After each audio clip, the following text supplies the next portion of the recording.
Hi, Shandee. Hey, Keith. How you doing? Good. That's Glad to good. hear. Nice. Happy birthday. I know it's not for, but Thank by the you. time this comes out, it'll be your birthday, I'm sure. Oh, definitely. Less than 24 hours. Yeah. You excited? You do anything special for your birthday? Not yet. Everybody keeps asking me, and I have no idea what I want to do Yeah. whatsoever. So I was going to ask you, you're like OG Twitch. Just You in were like TV days. Justin TV days. Yeah. What got you, like, how did you even find out about Justin TV? I think it was somebody I was watching on YouTube asked me to come over, and it just kind of snowballed from there, because 5 Degrees of Kevin Bacon, everybody knows everybody, and it just kind of leads you down the rabbit hole. What was Justin TV like back then for you? Weird. Especially being a girl in a guy's space. It was a different beast. Yeah. Yeah. Were you like watching him play games, or was he just doing IRL stuff back then? I think he was playing Minecraft. Ah. Yeah. I started out with the Minecraft. I see a resurgence of Minecraft right now. Everyone's kind of playing it. I think they're doing a campaign. Probably, yeah. And like I said, you're more than welcome to use my account if you want. Yeah. I was thinking about it. I don't know. Maybe. So back then when Justin TV was around, were you streaming or were you just viewer or? I was just a viewer. My connection was basically dial-up. I had, at the fastest before I got the gigabyte in the fall, this past fall, I had 3 down, 0.4 up. And that was until just this last fall. So at that point, I started out on dial-up on a laptop. And every time somebody would call the house, I'd like have to disconnect my laptop and stop watching the stream. Yeah. So how Pretty long bad. have you been actually streaming for then? Because I know you stream now. Well, I've been streaming from my phone on and off for the past 2-3 years. Joshua was hyping it up for like 6 years before that. And he's like, Shandee's gonna stream, Shandee's gonna stream. But I'm so sporadic even now that people have to be right there when I start, because I do IRL streams like the farmer's market and the Gem and Mineral show. Yep. Yep. Nice. I was there for that. Yep. Nice choices with a geode. So you haven't been actually streaming a whole that long then? Mostly just Yeah. modding? I've been behind the scenes more. Yeah, modding. Yeah. And you've been modding like were you modding some like rather large channels or? I've done front page a few times. Oh, really? Yeah, that What's was that like? chaos. Absolute chaos. Especially when you get the bot raids Yeah. and it's just kind of, trolls and all the bullshit, and just, it's hard to keep up with. It Yeah. really is. Yeah. My mods were going crazy back in my Minecraft days. I saw when I was hiding. I used to hide from the big streams, but It's the games that target the younger audiences are definitely the ones that you have to deal with, like a lot of trolls and spammy stuff and all that stuff. I got trolled. I got raided one time, I guess, by 4chan people, yes. and they were just like nasty coming in. They were just Oh, like, yeah. wasn't even actually that nasty. A lot of them were just like trying to get me to do something. Like shoe on head was the biggest thing at the time. Oh my god, I think I was there for that. Were you? I think so. Put your shoe on your head. I'm like, I'm So not doing that. dumb. Like shoe on head. I'm like, no, I'm not doing that.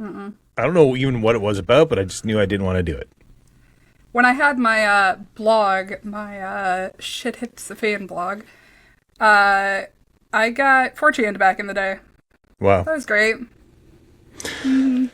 That's it's the bots, thing. the people, like it's crazy sometimes to deal with all that stuff on stream, but Yeah. Yeah. Well, you played it off pretty well. I just try to be chill. I don't know. Yeah. What do you think about Can do. what do you think about the whole viewbotting thing then, talking about bots? I think it depends on the person. Like, I know Smack hates it, and he wants to have all of his viewers knowing that he's earned them. Yeah. And I know Tony's all for it as a marketing decision, and everybody else is doing it, so why not? I don't really have a position on it, because I know it's going to happen at some point. There's just people that want to bot Do you raid, think that Viewbot. everyone else is doing it, or do you think that's a I think it's perception? less rare than. Sorry to call you out, Tony, but I think it's less rare than Tony thinks. Yeah. Well, no, But Tony there's thinks it's not. It's oh, you think it's no. Tony thinks it's not rare. Tony thinks everybody's doing it. yeah, Tony thinks everybody. I don't think it's. I said that backwards. Brain Yeah. dyslexia. Um, I don't think it's as common, Okay. is what I was trying to say, as Tony thinks. But I've definitely seen it happen, and I've seen like video game devs themselves viewbot their games to make them more popular, which is really weird. My friend Laser Nips was streaming, and he'd play this game, and then he'd switch out and just he'd still be playing the game, but he'd change the name just to IRL, and you could see 150 bots just disappear instantly. Interesting. And he'd flip it on and off, and it was just like that. They were gone. I wonder if it's bots or if it's actually like employees watching the game. Could be. The game wasn't, if it was like a big studio, like a AAA maybe, but this was like a smaller little game, indie just game. trying to get hype. Oh, okay. It definitely wasn't that big of a studio. Uh, That's what I wanted to think at first, but then I looked up the studio and I was just like, nah, okay, it's a little sketch. it's a weird topic. I mean, Yeah. it's a pretty hot topic right now where I see a lot of other people talking, a lot of other streamers saying, it's if everyone's doing it, then you have to kind of do it to stay in the crowd or to keep up with everybody else. But I don't know. I'm still undecided as to what exactly is real, what's fake, how to test it. A lot of the internet's fake. Yeah, it's true. So, just do what's right for you. Like if you think you need to viewbot, then viewbot, I guess. Yeah. But I mean, personally, you've seen this from our past. What is it? 12 years now. I actually stick away from the bigger streams. I don't like that personally. I rather have the smaller community where I can actually have real conversations with the streamer and have Yeah. that community. Yeah, I guess you kind of get lost in the crowd when I can't even read the chat. When I go into Yeah. like Shroud or something like that, like even if you have slow mode on, it's hard for me to even just keep up and read with the chat. So I don't yeah. even know how a streamer would do that. Like you get up to a certain amount of point, like even past 50 viewers, Oh yeah. sometimes 100 viewers, it starts, at least back when I was doing it, when I was getting about 50 viewers, the chat was going pretty crazy. Oh, But I see for now, sure. like, I see streamers now where they have 50 to 100 people and the chat's still not moving as fast as it used to be, I think. I don't know what it is. I think there's more lurkers. People just having it on in the background. While they're Like doing work Cactus or with something. his, everybody is up at the same time and somehow he hears his name on stream. I don't even have to say his full name and he just appears. It's like magic. He'll be Well, sleeping or something. He's got bots or something. I don't know that.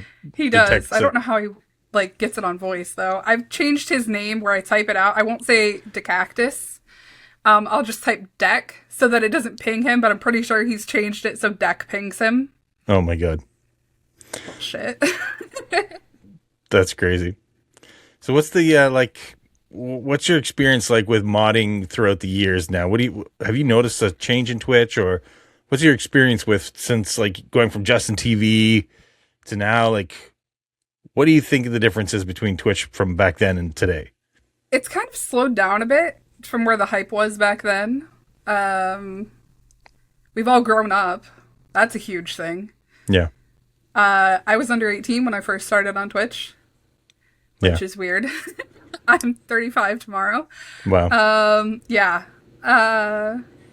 It's definitely a different beast, especially since the Amazon takeover. Do you think that like younger kids are not on Twitch as much, or do you think it's more of an older crowd now?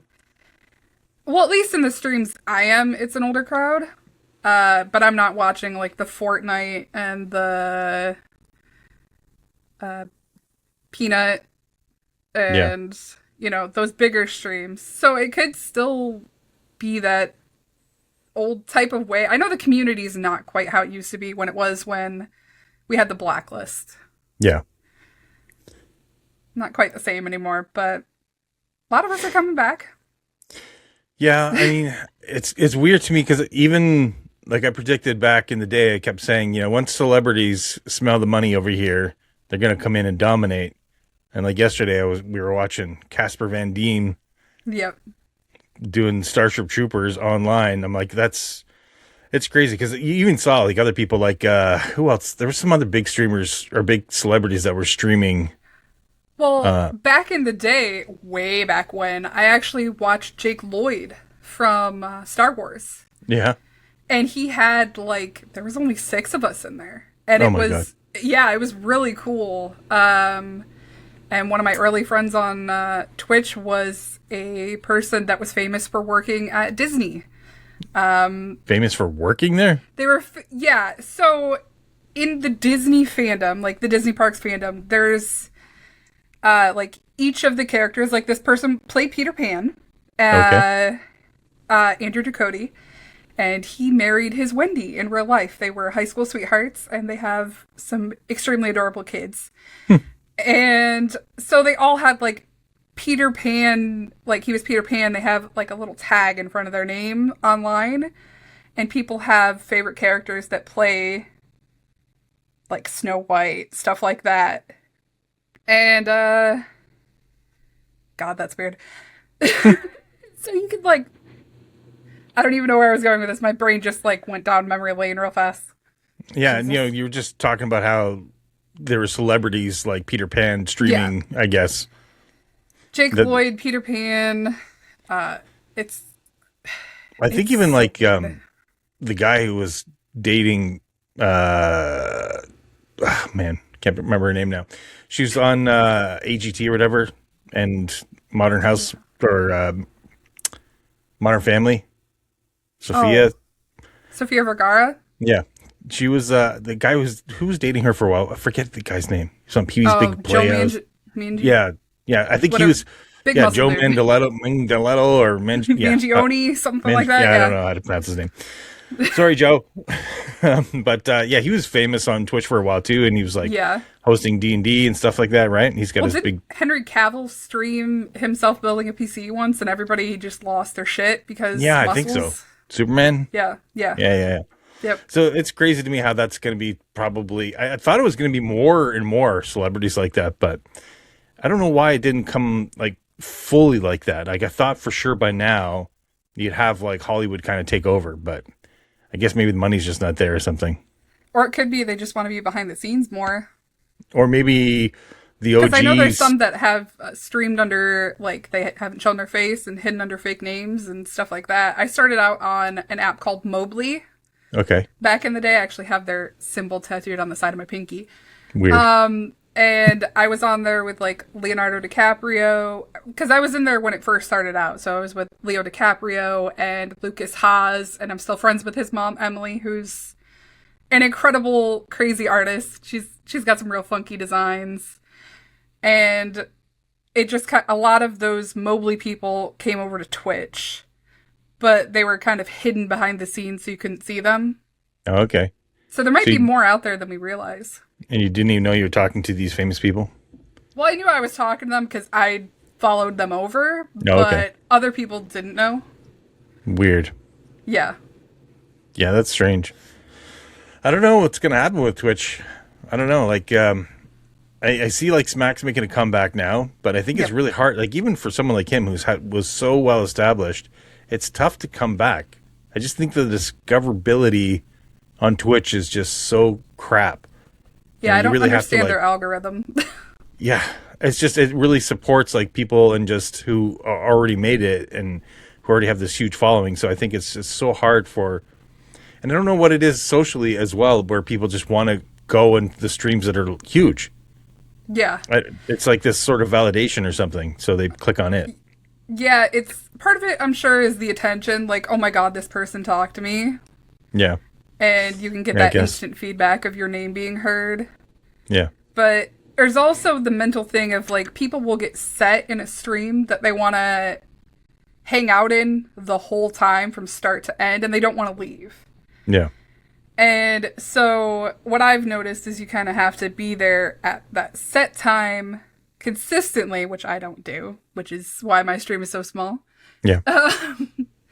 But you have to be there consistently at the same time so people know at this time I'm going to see Paindog or I'm going to see Shandee or Smack or, Joshua. Everybody knows Saturday mornings you can probably check around 11. Joshua will finally woken up and you can watch him shoutcast some BR and splat his little butt immediately and go full camera mode, which is, I hate his eye for scenes. It's incredible. He's just like cinematic Stanley Kubrick over God, there. yeah. He really is. Things. His brain is just like video camera all the time. Yeah. It's crazy. Playing Daisy and there goes the HUD and he's got a pretty screenshot he's taken. Yeah, he's a natural artist for sure. Oh, definitely. Yeah, someone like Thorlar, he schedules like every single day. He's been streaming more than 10 years, I think, every single day, which is crazy. He had this like 10-year challenge. I think he's surpassed it, where he was like, I'm going to stream every single day, whether I'm sick, whether anything happens. Like, yeah. And he was on it. Like, it's insane to not miss one like that. That's crazy. I completely forgot about him. I know I did follow him on my original account, because I did have to switch over my account at one point. There were bad pictures of me online that people found from my original account, so I changed my name. Okay. And, yeah. So I switched my name and I lost a lot of people in the process. And that was about 10 years ago because that's when I followed you. And I lost him in the swap. And then ever since he raided you, I've been watching him again daily. Yeah. And that's good. That's been a fun time. It's like the more I watch him, like, oh yeah, I remember this. So that's been cool to get to see. He's such a great guy. He's very like charitable, and I love that guy. He's such a good person, such a good human being. I loved watching you go on your rock hunt through those. How often do you do that? So the Gem and Mineral Show is once a year, and so I do that pretty yearly. The farmers markets, they start up in less than a month, and I do that pretty often. I take my chat on little farmers markets dates. That's cool. With my dog, who's staring at me right now. Is it always the same farmers market, or do you tour? I want to tour. Before, I haven't had the choice because I didn't have my driver's license for reasons. But now I have it, so I think I might do some other ones this year. Do some exploratory farmers market streams. Yes. I think it'd be good. We're going to be going to the Renaissance Festival this year for sure. I've got my season pass already. So how often do you go if you have a season's pass? I didn't even know they offered seasons passes. Yeah, they do. So I go to the Michigan Renaissance Festival, also known as MRF. And on my own, without streaming, I'm usually, in past years, I've been there about every weekend, and it's over an hour drive for me. Wow. Usually I'm sleeping on the way up because we go at like the ass crack of dawn. Because we want to get there when gate opens at like 9:10, and if you get there, like gate opens, the outside gate for parking is an hour before the entrance opens. And they have a little show out there and kind of Shakespearean play from the balcony with kind of Viking-esque.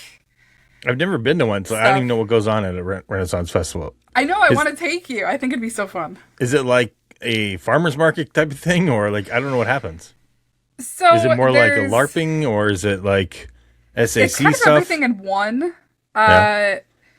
There's costumed actors roaming around. There's set things. When you first walk in, there's a maypole that they have the court dancers that do shows every couple hours. There's stages all over the place with like Tartanic, which is a drum and bagpipe band, but they're very kind of rock and roll edge too. There's Acrobellum. You said there's paid actors? Yes, there's paid actors. They have a cast. Like, kind of like going to Disney World or something? Kind of. Yeah, it's kind of medieval times too. There's jousting and there's shops all over the place where you can buy garb and, elf ears. There's hair braiding. There's a hookah lounge. There's almost a Starbucks there face So how does it all painting. work? Like, does it cost a lot of money to get in or something? Like, how do they make money doing that? If they have to pay Yeah, people. it's like $45 a ticket unless you have the season pass. And so the season pass is definitely useful if you're going more than once. And it comes with some extra tickets, except for like the last couple weekends because it's completely packed. And then now they've made us start pay for parking. The township where it is got very pissed because we block the highway. Dope. Because there was such a long line. I went before. That's why we go at the opening hours, because if you go in the afternoon, you're going to be in line for like 30 minutes just trying to get in. It is very Disneyland towards the end of the day. Well, is there like a bunch of vendors there or something? Tons. So is that what it's all? Like, Is it kind of like going to a Comic-Con or something? Like, I've never ever been to one, so I have no clue what happens. so it's kind of like Comic-Con. There's a lot of stage shows, so everybody kind of hops from stage to stage depending on what draws them in. There's washing well wenches who are very bawdy, and they have one of the things that cracks people up is they have in their corset bust they'll have squeaky toys, Okay. and so they'll do like slapstick kind of comedy and very bawdy, and there's a line where they'll have real hunky guys run up the hill and they put on underwear over their pants and they have to do all these things like in my man pants I will do anything or I can do anything. They run up the hill and have to shout it at the top of their lungs to get a flower for their girlfriend, their wife, whatever. And the girls will like rip the flowers lower and lower until it's finally straight up shoved in the girl's mouth and they have to like kiss her to get the flower for their girlfriend. So are these kind of Yeah. like traditional medieval time games? Is that what's happening?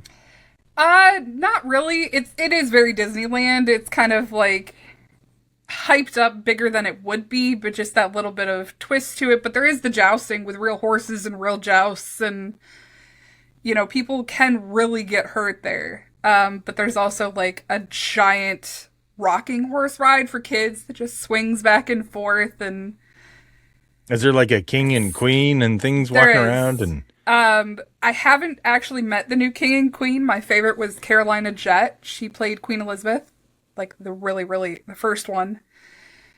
And she was just incredible. And she had she had the big, extremely multi-$1,000 dress that had jewels all over it and pearls and, like, she had that aura of she is the queen, and whenever she'd walk past or she'd go by on a carriage, everybody really would bow and, kind of nod their head to her, curtsy or what have you, and she'd bless babies. weird. Yeah. Is it very much like the SCA, or what is that, Society for Creative Anachronism? Is that what they call it? Yeah, SCA. It's not quite that level of accuracy at all, because there's still like we'll have Deadpool walking around, we'll have Trekkies walking around pretending like they're checking it out. Yeah, time travelers, and there's furries. There's this one girl, I love her to death. She's got the biggest honkers I've ever seen. They are huge, and she just goes to have people take pictures of her tits, and it's like, whatever, girl, have fun. Okay. Yeah, because there's a lot of stuff, and there's also guilds. I'm in the Witches Guild and the Wenches Guild, Okay. which is just groups of us that like to get together, and there's games. The witches have potions. You can go around, and every witch you find, they have a little pin on, and you get these little potions bottle, and there's trinket trading, so that's what the potions are. And So do you ever do little any other stones. types of events like that, or do you do the rock hunting? Rock You do- hunting. You do this Renaissance festival. What else do you like to do in your spare time? So I don't do it so much anymore, but I used to be a merch girl. And so we've talked before about Canadian Music Week. I was always up in Toronto every March for Canadian Music Week with your favorite enemies. I used to travel around with Pop Evil. I spent my 18th birthday with them in New York City, where I met Cyndi Lauper accidentally. That was interesting.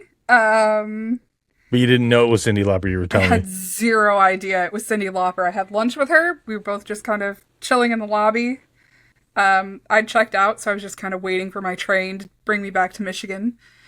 And just killing time because I didn't want to walk around the streets of New York with my luggage. And yeah, just ran into her at the bar and we started chatting, and I had zero idea who she was, which is probably why she enjoyed talking to me. And it was after she left and I saw the back of her head, it finally clicked. Holy fucking shit, that's Cyndi Lauper. And I have a picture of her on one of my old flip phones from the back. Did she not of her. have like all the colors in her hair and stuff? That's probably why I didn't No, it recognize was just her. super bleach blonde, yeah. That's Had funny. zero idea. Have you met any other like super famous people? Oh my god, a lot. I was an extra in a Gerard Butler movie. Okay. That's news to me. Machine Gun Preacher. Okay. They actually cut my scene, but I'm still in the movie, but you can only see my shadow. Because I was... Well, the scene I was in a park scene, and I was a mom, and I can show you the pictures sometime from set that somebody else took. But I was a mom, a little baby in a crib, and I was wearing a jean skirt and a tank top. I was talking to the other mom while I was taking care of my baby, and I remember my baby's name was Jeffrey. Oh my god, that baby, he's the cutest little cheeks. I still have baby fever. I was about to go try to find the movie. See if you can find you in it. I have it. I can play it on Discord sometime. Just only your shadow, though. My shadow. So, there's a couple really funny stories with that. I turned into Mother Head on set, and the kids needed to go to the bathroom. None of the parents wanted to take them because they were sick of their kids. And the whole crew was sick of their kids. So I'm like, okay, I'll take you to the bathroom. I gotta go too. So I made sure all the kids went, got them out, and even the boys came into the girls' bathroom so that I could watch them and make sure everybody was okay and nobody got lost. I went to the bathroom. Meanwhile, I'm wearing a jean miniskirt. I come out. Gerard Butler comes out of the men's bathroom, and my miniskirt was so short that it was tucked into my underwear. And he tapped me on my shoulder to tell me my skirt was tucked into my underwear. So he saw my whole ass. Oh my god. So... Lovely. Yeah. So I mooned Gerard Butler on accident. Anybody else did you meet, or is that... Oh, God. Who's the most famous person you think you've met? I've met a lot of people, and it's been really weird. A lot of bands. Drake Bell, Clay Aiken. Is that just from going to, like, conventions? Concerts, conventions. Ernie Hudson. Ghostbuster? Yep. I have pictures right behind me of me with R.A. Mahalahoff and Kane Hodder. Who are they? Jason and Leatherface. Oh, okay. Yeah. We talked about PTSD as a group. I was at a convention, Michigan Paracon, up in Sault Ste. Marie. And we were talking about PTSD and the stuff we've been through. Kane Hodder had an accident where he lit himself on fire for a stunt, but he did it in the desert. It was a journalist was interviewing him, and he's like, "Oh, this would be cool. I'll do it in the desert." Well, he couldn't put himself out. Oh my god. And his skin burnt off in quite a lot of places. Like his skin fell off in a shower when they finally did get somewhere. Yeah. And so we were talking about PTSD and the stuff we've been through, and we kind of bonded on that. And the entire rest of the weekend, they were kind of like bodyguarding me. It was really weird because I was being followed around by Jason Voorhees and Leatherface. My voice just cracked. And R.A. Mahalahoff at one point quoted Hamlet to me, and I died inside. It was That's cool. great. It was cool. Yeah. I take it you're into you like horror movies a lot. Is it a surprise? What was that Carrie tattoo? That's my Carrie. Oh, Sissy Spacek from the prom. Oh, okay. And then right here I've got my 13 Ghosts, Angry Princess and the Bound Woman. Yeah. Yeah, I'm not a big horror fan. I'm more into comedies. So Yeah. I don't know a lot of horror movies. I remember like my foster brother showed me horror movies all the time when I was a little kid, and they traumatized the crap out of me. See, I went the opposite way. I got traumatized by them, and then I just kept watching them, so I wasn't traumatized anymore. I just desensitized myself. Well, I watched like Amityville horror when I was like 5 or whatever, and watching The Exorcist and stuff like that when I was like all this stuff before I was probably like 7 years old. So not something that... I was reading The Shining at 10 years old in school. Yeah. I read Firestarter when I was about that age. Yeah. I think that's a lot of both of our generations is we read Stephen King's Something way too young. Yeah. I used to love that book, The Eyes of the Dragon. Oh, yeah. Did you ever read that one? Oh, yeah. I started reading it to my kids, and the beginning of it's all about this kid and how much he wants to like have sex with this woman and masturbating or something like that. I'm like, this is not the book I remember. Maybe we don't read this as a bedtime story to my little kids. I was like, what is going on here? Choice, yeah. The only thing I really remember from that book is the king picking his nose and rubbing it on the throne or something like that. I'm like, that's one way to claim your throne. Yeah, I just like, I that book was not what I remembered at all. Memory is a weird thing. What's your favorite horror movie then? Oh God, what's your favorite scary movie? Okay, I do like Scream. I like Scream a lot. I do, yeah.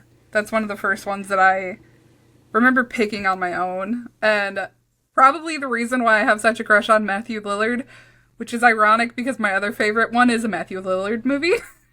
Which is? 13 Ghosts. The one I was telling you about. As well? He is, yeah. He plays a psychic, kind of, that can, like, gets mental visions of the ghosts and where they are and stuff, and he helps find them. I think I liked him because of Hackers, right? He's in Hackers, I think, yeah. He is in Hackers, yeah. Yeah, I love that movie. Yep. So he was like one of my favorite. There was other like comedy movies that he was in that I loved, so I always thought he was really funny. Oh yeah, he's got a wide range. He's kind of like Brendan Fraser. Yeah, I think. Of course, I always loved Brendan Fraser too. Just incredible. I can't believe he actually like fell off for a while, like kind of went a bit of obscurity, but to me it was ridiculous. With Brendan Fraser, or yeah. Well, that was because he was sexually assaulted. Oh. And so he kind of got blacklisted and also got very depressed, and then he started having a family of his own and just kind of stepped back from all the stuff. How do you get blacklisted for being sexually assaulted? That's because he started talking about it. That's ridiculous. Yeah, and that's why he's making such a comeback now, because everybody's like, "Oh hell no, you're not messing with our Brendan." So yeah, they're making a new Mummy. I'm excited. Really? For that. Yeah, they are. And they're bringing a lot of the original cast back. Yeah. Yeah, I love that dude, man. Encino Man was one of my favorite movies. I love that. There's not much he's been in that's been bad, or that wasn't intentionally bad. Like I can't think of anything. That Blast from the Past or whatever that was with Alicia Silverstone, right? Is that right? Who's in that? I think so. Yeah, I love that movie too. And The Whale, with that huge transformation he made, he didn't even look like the same person. That was insane. Not at all. Yeah. Another actor that I thought was really, another actor I thought was really weird that didn't become bigger was Christian Slater. I can see that. Yeah. When I was growing up, he was like super hot. He was like the thing. Like the heartthrob. Yeah, he was. All the chicks loved him. And all the dudes wanted to be him. Like Gleaming of the Cube and freaking Cuffs and Pump Up the Volume and Heathers. Like all those movies were just so iconic. Yeah. Did you ever see Heathers? I have not. It's on my list. There you go. That's another one you have to put on for sure. I just need a list from you. Yeah. Heathers is like iconic. It's one of the best movies there is. Oh, I know. It's been on my list. I just haven't watched it. Go watch it right now. Stop the pod. Go watch it. We'll come back. I have homework from your daughter too. So yeah. I don't know why he's not like super huge right now. Like I know he's been doing stuff. He's been like, I think he's in TV shows and stuff like that, but I figured he'd be like, he switched to TV. I figured he would have been like iconic when I was older, but some people just hit that niche and keep running. And then I think some people they don't want to be stuck in the same roles. And so they stop taking them and then they just stop getting offers. Yeah. For those things. So that might be part of it. So did you tell me what your favorite movie was? Just anything with Lillard? Pretty much. Well, it's 13 Ghosts is one of my top rewatchable movies, but there's also, I don't know if you'd count this because it's a made-for-TV miniseries movie. It's like 6 hours or something ridiculous. It was on 2 VHSs originally, but it's called The 10th Kingdom. I don't know if you've ever heard of that. No, I don't think I have. It's about this woman named Virginia Woolf, and she lives in New York City alongside Central Park. Well, isn't that a book? Virginia Woolf? I think author. I think she's an author. Oh, really? Okay. I think so. I don't know. The name sounds familiar for sure.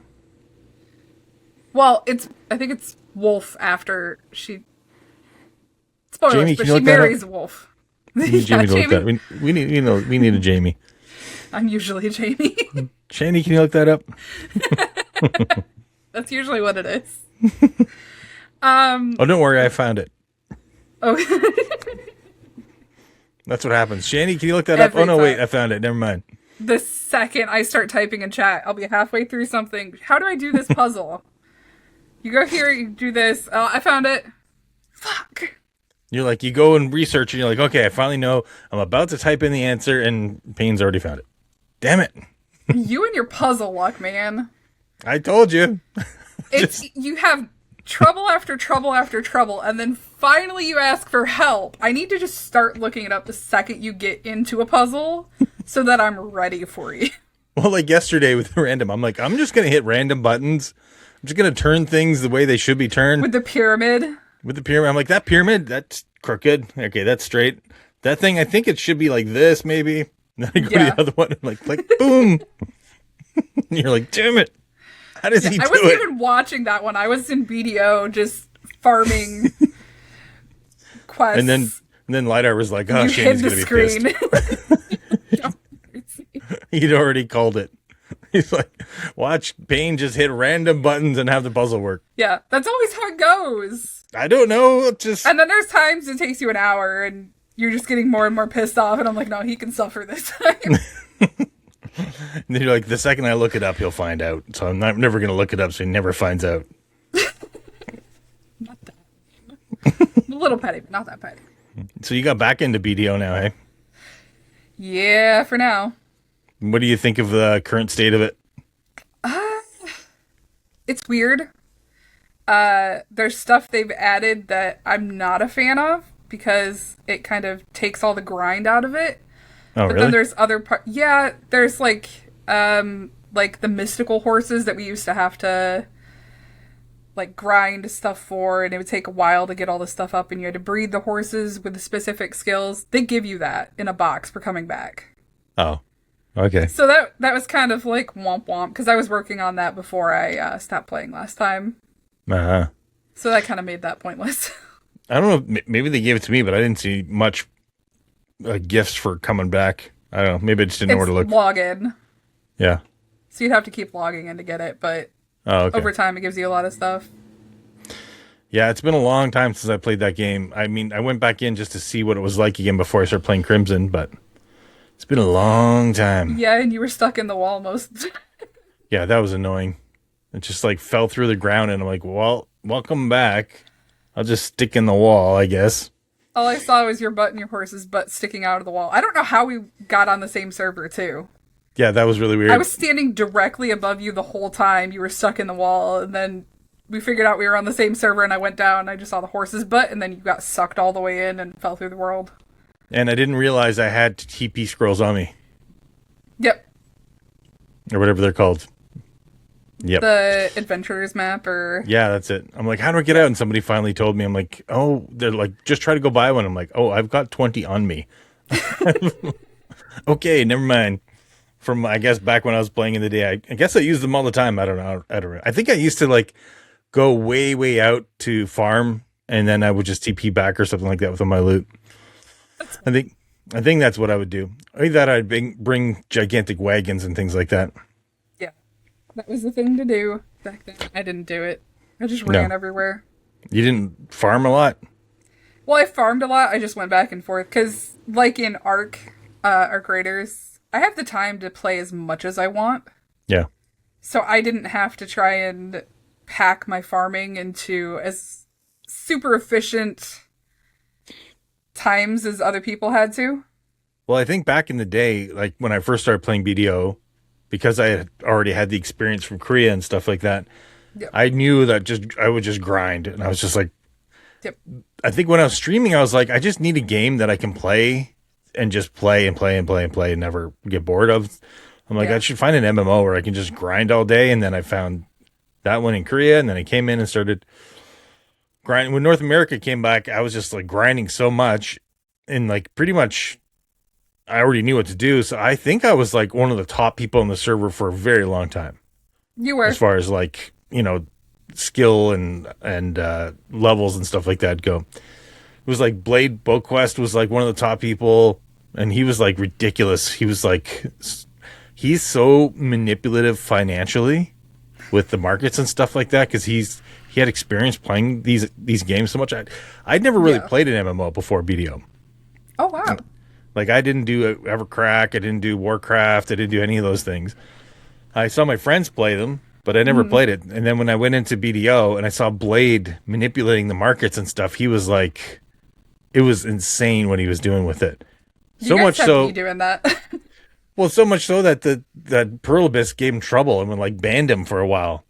Oh, He's like, really? I didn't know that. But he didn't do anything that wasn't in the game. Like, it's not like he Yeah. hacked or exploited or anything like that. It was just, he was just buying and selling. He would go through and be like, okay, I'm going to crash the market on this. So he would just like buy all of it and hold on to it, whatever it was, the item was.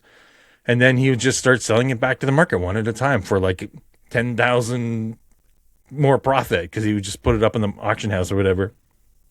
I think the thing A lot of the life skills stuff. he got banned for was he knew that he saw this happen before many other MMOs where they have segregated servers and then they merge them. So he had like he had a character in North America and in Europe, I think is what he did. And he started manipulating both those markets. And then he knew that when they merged, that he would be able to just like reap some huge reward from it. I forget what it was he did, but he figured out that when they merged, that whatever this thing was going to happen was going to be like massively wealthy. So he was just like, trillionaire, That whatever just in sounds the game. like smart gameplay. Yeah, that's what I think too. But he got banned for it for a while. That's They so really didn't stupid. like him doing that stuff. Yeah, well, I don't think the devs should ever ban people for doing anything that the game naturally does. Yeah. If you That don't like doesn't them make doing sense. it, then Don't have program them that in the away. game. Yeah, Yeah. Like PvP and Arc. yeah. Ark's got a whole different problem. I don't. Arc has a lot of problems. That's why, like, when I started streaming my end of Arc, my title was "I am the problem," We're the problem. because I'm You're like, a fun problem to watch. I'm sure it It wasn't may- fun to play against. to me, it makes no sense to bring any equipment into the game. Like the way the game is set up, it doesn't make any. There's no advantage to bringing in $100,000 worth of equipment, because Yeah. you could just bring in a free loadout and then dude's going to shoot you in the back and take all your stuff. Yeah. So like you go to do like a huge event like a matriarch or something like that. I'm thinking like, because the biggest problem I had, I'm like, the only thing that makes sense for you, what you're encouraged to do, is to go to these huge events, bring a free loadout, kill the guys with $100,000 worth of gear, and take it, Yeah. and then leave, and then repeat, and just keep Especially going back because in. a lot of them aren't bringing stuff in for PvP. They're just bringing stuff in for Matriarch. Right. So I think the only way to combat that is to make the matriarchs or those types of events not able to kill each other. Yeah. That's the only way you can do it, because there's no reason to like you can't be bringing in $200,000 worth of equipment to take out these huge matriarchs just to get shot in the back with a stitcher. Oh, yeah. You saw me get salty before. Yeah, I shit talk. I get pissed. it makes no sense. So Yeah. I freaking always would like, all right, well, I'm just gonna go in there, take all the stuff, leave, and then like, especially when I did the reset, I think the reset also hurt them as well, like the whole expedition thing. I think because Oh, yeah. I was enjoying it, and I was having fun, and I was playing it every day. And then I did the expedition, and I was like, oh, now I have to do this all over again. And I just lost a lot of the taste for me. The PvP was fun. No longer giving a fuck. Yeah. Doing the I'm going to shoot you, that was fun. Oh, yeah. But then I also loved watching that. knowing that you can manipulate that too, like their aggression matchmaking. Yeah. So I would just go in and, like people also were doing it even worse than I was doing, because I would just go in and bring nothing and let people shoot me over and over again. But these guys were going in and just killing themselves, like just resetting, and apparently reset your aggression matchmaking. And then all of a sudden you go in and just start shooting all these people who trust you. Yeah. All right. I mean, we never knew what we were going to get that day. No. But that's different too, with like all of a sudden if you're a duo or a trio, then it instantly put you into PvP. Yeah.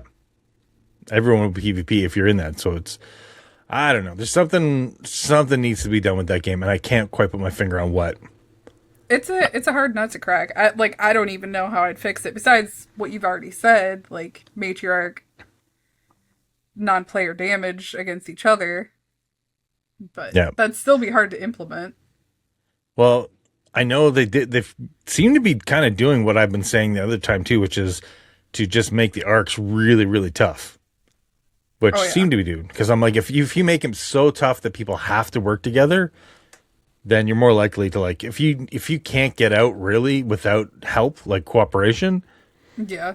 If it's really, really hard to extract because there's so many arcs around, then maybe, but it didn't seem to help much. It almost seemed like PvP is even worse now. So I don't know. Because I was watching some other people's streams. Since I stopped playing, I got the ick after certain things happened, and after the reset, and I haven't watched it at all. And then you haven't been playing, so I haven't had any excuse to watch it. Yeah, no, I've been balls deep into Crimson Desert. I know. Yeah, that's a pretty good game. Oh yeah, it's fun to watch. It's a lot bigger than I thought it was going to be. Much bigger. I mean, what was that, like a week or two ago? You thought you were at the end. Yeah. And you're still going. Oh, and I'm just barely scratching the surface. And then I go out to all these other worlds, and it's just ridiculous how much stuff is there. Oh, yeah. And that's if they don't unlock the weird areas that are in the middle of nowhere. Like, you had the one area that was, like, surrounded that was blocked off you couldn't go to yet. Yeah, I don't know what that's about. I don't know if, like, because it was advertised that you could go anywhere, but then I keep getting this, you can't go here. The whale. That was kind of funny. Yeah, there's the whale, which is good. It didn't give you enough time to turn around. It said turn around, turn around, turn around, but... Yeah, and I couldn't even steer the boat around because I was going too fast. Yeah. Yeah, it needs to work on that, but at least they have something funny like that instead of just a wall. Yes. Where you can't, like, just all of a sudden you're hitting this invisible wall. I hate that stuff. That's so annoying.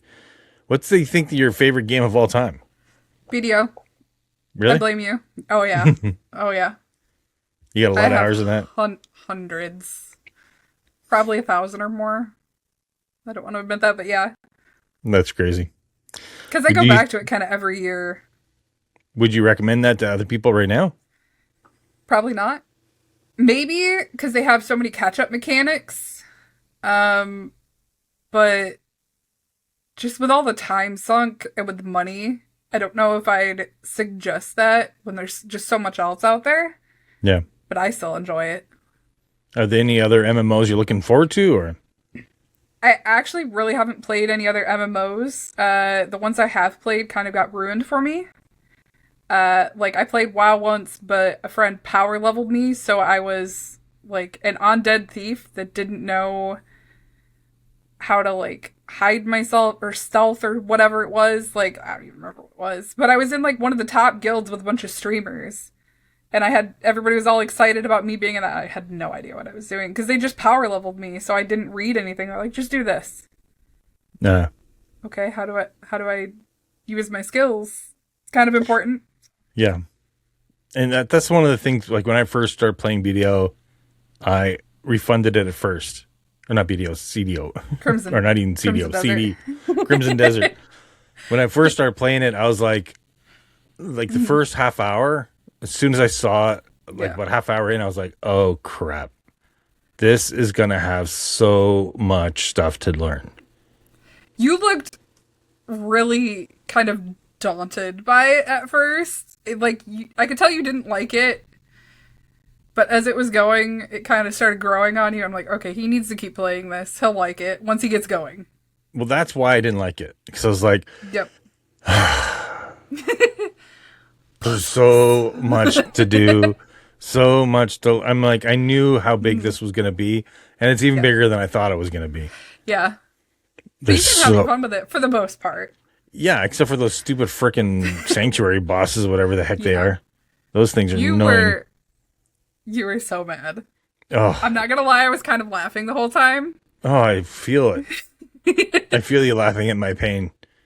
It was ridiculous because I just don't like bosses that are just like a 2-second fight. I hate that. Unlocked. Yeah. Yeah. It hits me on the ground and then just slam, slam, slam. I'm like, there's nothing I can do except watch myself die. I don't like that. Yeah. I would rather have where you have to like strategically block and he blocks. And then if you don't, like, I'm not a big Souls type. I play them. I can beat them. You know, Sekiro or whatever it was called is very much like a Souls game where you have to figure out the boss and dodge and things like that. And yeah, which is okay, but I would rather just have like more of a skill based instead of like a pattern based. Yeah, if that makes sense. I mean, even the figuring out the pattern sure is a skill thing as well, but I would much rather have it so it's like, I don't know, it's just I don't even know how to describe it. Just more like just fun, I guess. Where I don't mind them lasting longer. That's what I mean. That wasn't fun. Even, like, besides me giggling at your frustration, because I'm kind of an asshole sometimes. Hey, at least I can admit it. It just, like, it was also frustrating to watch because seeing you stun locked and unable to fight isn't fun for anyone. Yeah. And they definitely need to work on that. Like, I think devs mistake difficulty for depth. It's not interesting to just grind and grind and grind and not get anywhere. Like that's not fun for anybody. Well, I'm sure some people find that fun, but generally speaking, that's not what people want. Yeah, depth is necessary for a good game. Yeah. And it's such a weird contrast too, because there was areas where I was going and getting my butt handed to me. Yeah. But then I build my stuff up, refine things, grind, and now I'm going and slaughtering all those things. But still, I go to this boss and I feel like I'm a freaking ant. Yeah. Just get slaughtered again. So I'm not sure how much. I don't know. I did a huge boss yesterday. It was a big guy supposed to be, and I beat him pretty easy. But then the sanctuaries, just smack dab, just gone. Just save those for later. Yeah, it's kind of strange. I don't know. I don't know how you fix that, but you did it in the end. So let me ask you this. So you've been around Twitch and everything a long time. If somebody was trying to be a streamer now, what advice would you give them today? If we had somebody who's just like going to all of a sudden go in and try to make it today. One, don't do it for the money. I think those days are over unless you hit that extreme niche. You're probably not going to be, the next Peanut, the next Halifax, the next, the big guys. It doesn't happen like it used to. And consistency. Those are extremely important. You got to be in it for the love of it, or just to hang out with your friends. Yeah. For sure. How important is it, do you think, spending money on stream, getting the right chair, getting the right camera, the graphics? I mean, it can be important. See, where I look at that is more like sponsorship type stuff. Instead of you don't need that shit to stream. I stream from my phone. Yeah. For a long time, and the most people I had was my Gem and Mineral show, and when I was literally just sitting there, nothing else on, and I was knitting, and it was just the camera down on my lap, you were there, and I was just knitting at the start of stream, waiting for everybody to join in. I had 20 people come and hang out at one point. Just Yeah. watching me knit, not really talking, just hanging out. You Weird. just gotta find your niche. Yeah. And find your people. Yes. It definitely helps to have, like, that's one thing where I've gotten a leg up is because I've been on Twitch so long. I had built-in community. I have, especially because of Joshua talking about Shandee's going to stream, you should follow her. I had people that joined the second I started streaming from my PC, and they're like, holy shit, you actually did it. And they couldn't believe it, and they're like, oh, this is what you look like. Okay. And I've got people from my original days show up. My friend Abe, I was one of his original mods, and he showed up to my stream, and people bring people over, and if you don't have that community, it's definitely harder. You're going to spend a lot more time with an empty room talking to yourself. Yeah, I think that you probably have to start looking at things external to Twitch in order to drive traffic to Twitch if you want. Yeah. And you have to market yourself. You have to do the networking yourself. Twitch is not going to do that for you. You have to do it. You have to make the friends. You have to tell people when you're going live. You have to do all that stuff. Yeah, like on Twitter or whatever. Twitter, Blue Sky, Discord. What do you think about like the multi-streaming to other platforms and stuff?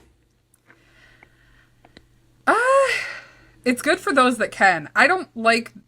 Twitch keeps going back on the rules around it. Like, they used to say you had to wait 48 hours before you could post anything to another platform. I don't even know what it is now. I think they got rid of that. I think you can just do whatever you want now. Yeah. So, but it's hard to keep up with because they've gone back on it a couple times and then they reinstate it. Yeah. So the consistency isn't there, and it'd make me worried that, I'd get kicked off the platform for doing something just because they've updated some stupid rule that you didn't know about. Yeah. Yeah, that's weird. I don't know. And then, like... Props to those that do it, though. Yeah, I mean, Smack's doing it. Yeah. I feel a little awkward when he's responding to chat that I don't see. Yeah. That feels a little weird. I've refreshed several times because I thought my chat broke. Yeah. Yeah. Yeah, you'd almost, I guess, you'd have to like, oh, it's so-and-so on YouTube, it says blah, blah, blah, blah, or something like that. That would be helpful, yeah. Maybe. But I don't see like a lot of people watching live streams on YouTube. Maybe I'm wrong. I don't know. Maybe it's just not my audience or something. So there are some, like I watch Michigan Storm Chasers on YouTube, and they also have a Twitch, but I watch them on YouTube. Yeah. And their audience is bigger on YouTube. Weird. But I think it depends on the channel where they started out, where they grew.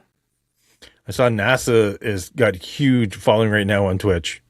Oh yeah, for the moon. They're like streaming the Artemis launch. Yep. That's insane. Did you see that they filled up all their poo bags or something? They're running out of space. I've seen they broke the toilet a lot. Is that what it was? Yeah, they keep breaking the toilet. What the heck are those guys eating up there? Yeah, exactly. Don't give them Taco Bell and bean burritos. And are they past the moon yet? I don't even know yet, but that was crazy. They're like 100,000 views. Yeah. They're bigger than Peanut. And that's not even counting the people restreaming it. Like Smack was showing it on his stream while he was playing. We were going back and forth watching it on his, and my dad was watching it on TV, on YouTube. Wow. Like, well, and then people are saying, oh no, it doesn't have the big, attention that the original moon going to the moon did. I'm like, I think a lot of people are still pretty excited about it. Yeah. I think it's also just, it's more people are watching in groups. Like I was talking about with the restreams, like it's not as counted as easily as it was back then. It's more diversified where people are watching and how they're watching. And yeah.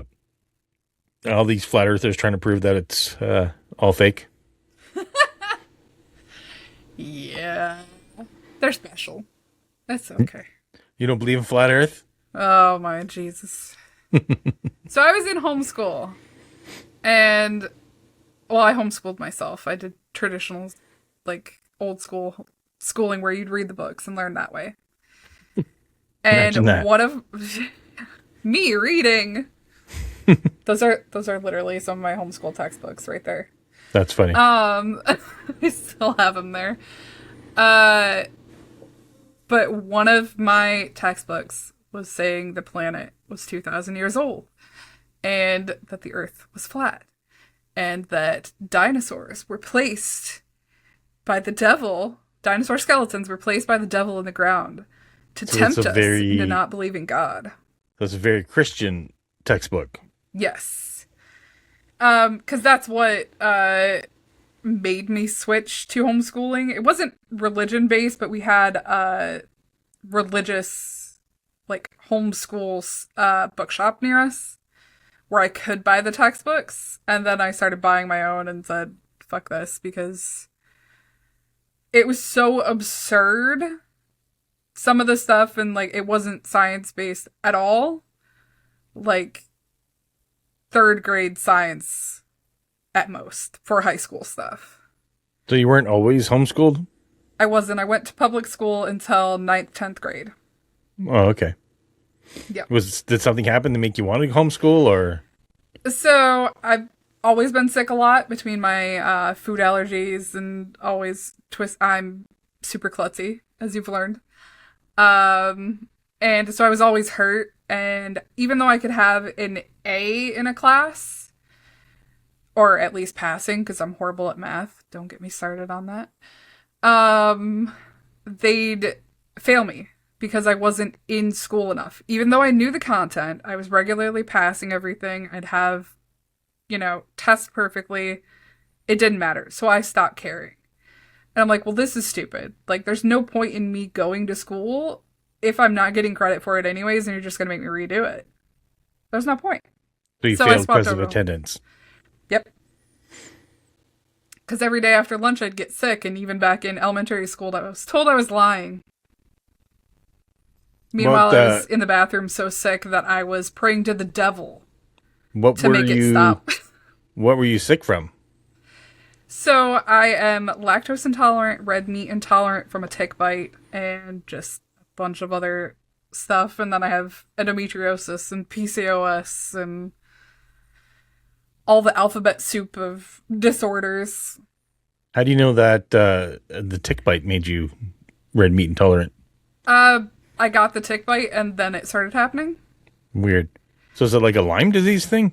It's called alpha-gal. Okay. It makes an allergy to alpha-galactase, and it's only just now becoming more widely known because it's a delayed allergy. You don't have the reaction. Mine is extremely gastric. It's not anaphylactic. And the reaction can be delayed anywhere from like 3 to 8 hours. Okay. So it's not immediately after eating. So I'd be eating like breakfast and I'd have sausage or whatever. And then by the time lunch would come around, I'd be getting violently ill. Or so it wasn't easy to associate it. Exactly. And that's partially why they didn't believe me, because it wouldn't be super immediate unless it was like the dairy from lunch, because we have to give kids chocolate milk. Yeah. And so every single day, immediately after lunch, I'd be getting sick. Yeah. So I've heard you talk about your dad a lot. Is your mom still in the picture, or? No, she passed when I was 11 years old. May 6th, 2002. Yeah. Oh, okay. Was that medically, or?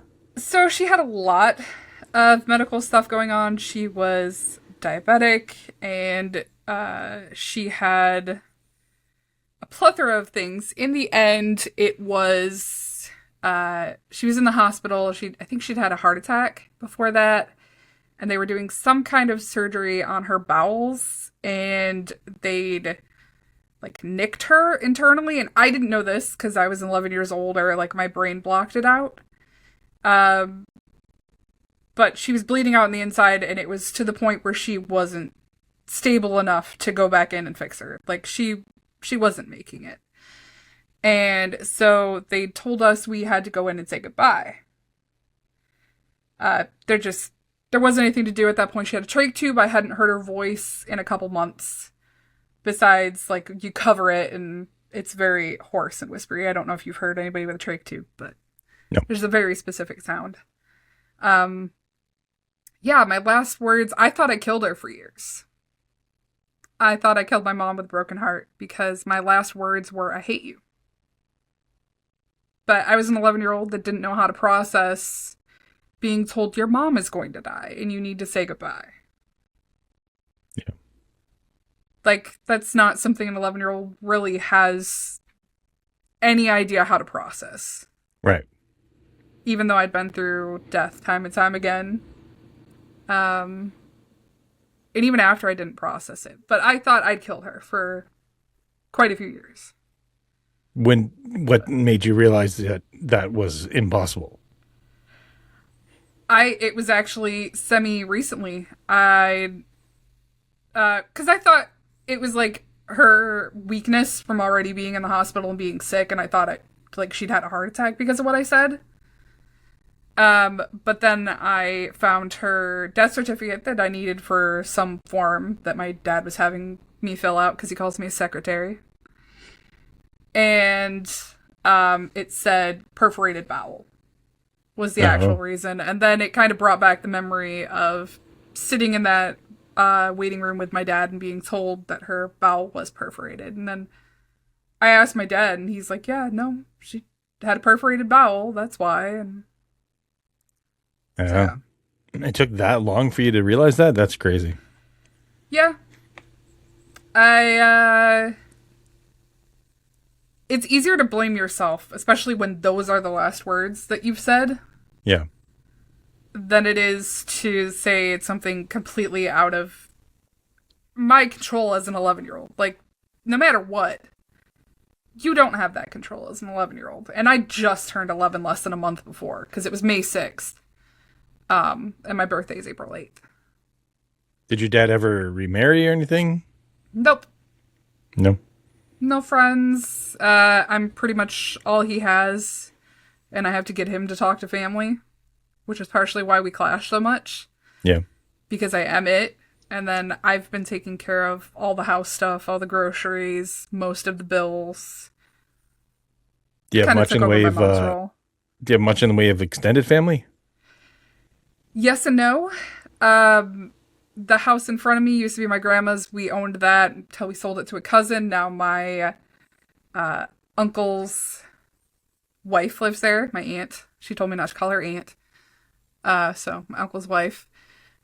That's a whole thing. Up on the hill is my cousin Karen and Tom, and I love them. But they're teacher and plumber, so I don't get to see them too often. But when I do, I'm working on musicals with them, and behind the scenes, Karen's a musical director as well as a teacher. And then down on the corner is the owner of the farm, my cousin Andy. And then all over town, we have other cousins, and there's a whole group of like 10 of us cousins that were all born around the same time. And so have you always lived around the same area as you did growing up? I was born in Detroit. Okay. I was adopted at birth. My name used to be Baby Girl Elizabeth. Oh. Yeah, my first name was Baby Girl. Okay. Very weird. Just because I was put up for adoption at birth and they never bothered to name me in the foster care system. So is your dad a foster father then? No. So I was just straight up adopted by my mom and dad. Apparently, the Adoption Cradle, which is the agency I was adopted from, said, this looks exactly like a little Genevieve. And I have pictures of me and my mom as a kid. I still get recognized for being my adoptive mom's kid because I look like her so much. And we have the same, like, my incisors stick out a bit. My mom had that exact same thing. So when you say your mom, do you mean like your adoptive mom? Adoptive mom, yeah. Okay. I don't know my birth mom at all. I know her name was Deborah. She was from Detroit. I was born on the grounds of right across from Aloy's Asylum, which is a super famous haunted psychiatric hospital. The hospital that I was born at that's on the same grounds is now a golf course. Oh, okay. Which is really weird. But I was born outside of the psychiatric hospital, which makes me wonder if she was there. Maybe. Could have been. But I have a brother and a sister. We are all 4 years apart. Don't know anything about them. If I want any of my information from before the adoption was closed, I have to sue for the right and pay legal fees to have it unlocked, and even then, Deborah can have that shut down. So I don't have really any medical information from them. There was zero information about my birth father. Okay. So yeah, all I know is, well, before I did like 23andMe, all I knew is I was Caucasian, German, and Native American. So you did a DNA test? Kind of. I did the 23andMe just to get some kind of idea. Because German and Native American isn't very specific. Yeah. What'd you find out? Eastern European, kind of like Ukraine area. It was just vaguely that. Native American, like US, Canada, and Alaskan. It, again, very vague, but not enough for like to claim tribal citizenry, which is also, that's a hard topic because that's blood quantum. I don't know if you've heard that topic before. No. So it gets into very racist areas. It's the amount of like Native American ancestry in your blood. And that comes back from the time when they were trying to breed the native out of Native Americans and get them to assimilate. Okay. But it's still very much ingrained in the tribes. If you don't have a certain amount of the Native American ancestry, you can't claim that. Yeah. It's, no matter what, it's in my DNA. And I'm not saying I'm from XYZ tribe, because I don't know. I don't have that connection, but I was also adopted at birth. Yeah. Like, I don't have a connection to any of my family or any of that bloodline. But there was one kind of, like, important moment to me. I was at a convention up in Sault Ste. Marie for Paracon, and it was on tribal lands at a casino. And I was braiding my hair, and this elder First Nations woman came up to me and she said, "You're a beautiful braider," when I was just doing my low Wednesday braids, as I call them. And she asked me, like, she recognized me as First Nations just from seeing me. Okay. And that was the first time that it ever happened, even though I've been called slurs, even by my own dad, for being a First Nations woman. Nobody had ever actually recognized me in that way, and that was pretty cool. And she was like asking me who my mother and my aunties were, and I had to explain, well, I'm adopted and I don't know. But yeah, that's really interesting. Really, yeah. But blood quantum is so weird. Yeah, I've never heard that term before. It's weird. I think in like Canada, at least, you have to have like people vouching for you, or you have to have like a chain of custody, like a chain of like, kind of like show that you have, like, I think it's like there's percentages, like you have to be 1/4 or 1/8 or something like that in order to be able to that's the claim blood tribal. Okay. Yeah. Yeah. In but order it for you to also be able goes to claim back to like Dawes rules. What the heck is that? So it was certain. I'm trying to figure out how to put it, because I don't know specifically, so I don't want to say like this is definitively it, but this is my understanding of it. Is certain tribes agreed to settle, and they said they'd go these places and kind of made a treaty. And so they were put on these rolls. Well, a lot of tribes have that as their, if you can trace your family back to the Dawes rolls, then you're Native American without question. Well, there were tribes that refused to settle, so they weren't on the Dawes rolls. Oh. And there was also a time where you could pay money to say that you were Native American. Okay. So just because they wanted that status. The status, and even though they were getting like downgraded as being subhuman, which is disgusting in itself, racism and all that nasty stuff that's still around, but I digress. They wanted the land that came with it. Yeah. So it could be a white person, it could be an African American person, but they could say they were part Native American to get the land. if they paid X amount of money, they'd get put on. That makes sense. History is so complicated. Yeah. Just, it's weird. It really is. And everything is not black and white as people want to put it. It's so nuanced. Yeah, absolutely. So you were born in Detroit, and then you got placed in the system, I guess. Did you ever know your mom, or were you like given up at birth? At birth, zero contacts. Okay. I don't think she even held me. I have pictures from the foster home I was in for 1 month, and she quilted me a blanket, which I still have. It's actually really cute. And then at 1 month old, or just around 1 month, I came here. And I've been here pretty much ever since until I went to Australia. Australia? Yeah, I lived in Australia for a very short time. With your family? No, I moved there for a guy because I'm an idiot. Okay. What age was that? Like 19? Oh, okay. 18, 19. It was at the end of 18, beginning of 19. So 2009, 2010. Was that like an online relationship or something? Yeah, it was. So because of the distance, it was open. And he was on a tour with his, he was doing, oh my God, what was it? Like a musical or something. And he was in Italy with a group, touring around doing performances. Like, was he an actor or a singer or yeah, both? He was an actor, musical. Okay. It was something like Shakespearean or something. I can't remember off the top of my head. As soon as we stop recording, I'll remember. Yeah. Of course. Of course. And so I'd set it up with his parents that I'd come and surprise him. Well, because it was so late, my ticket was like $4,000. Oh my God. To fly to Australia. Melbourne.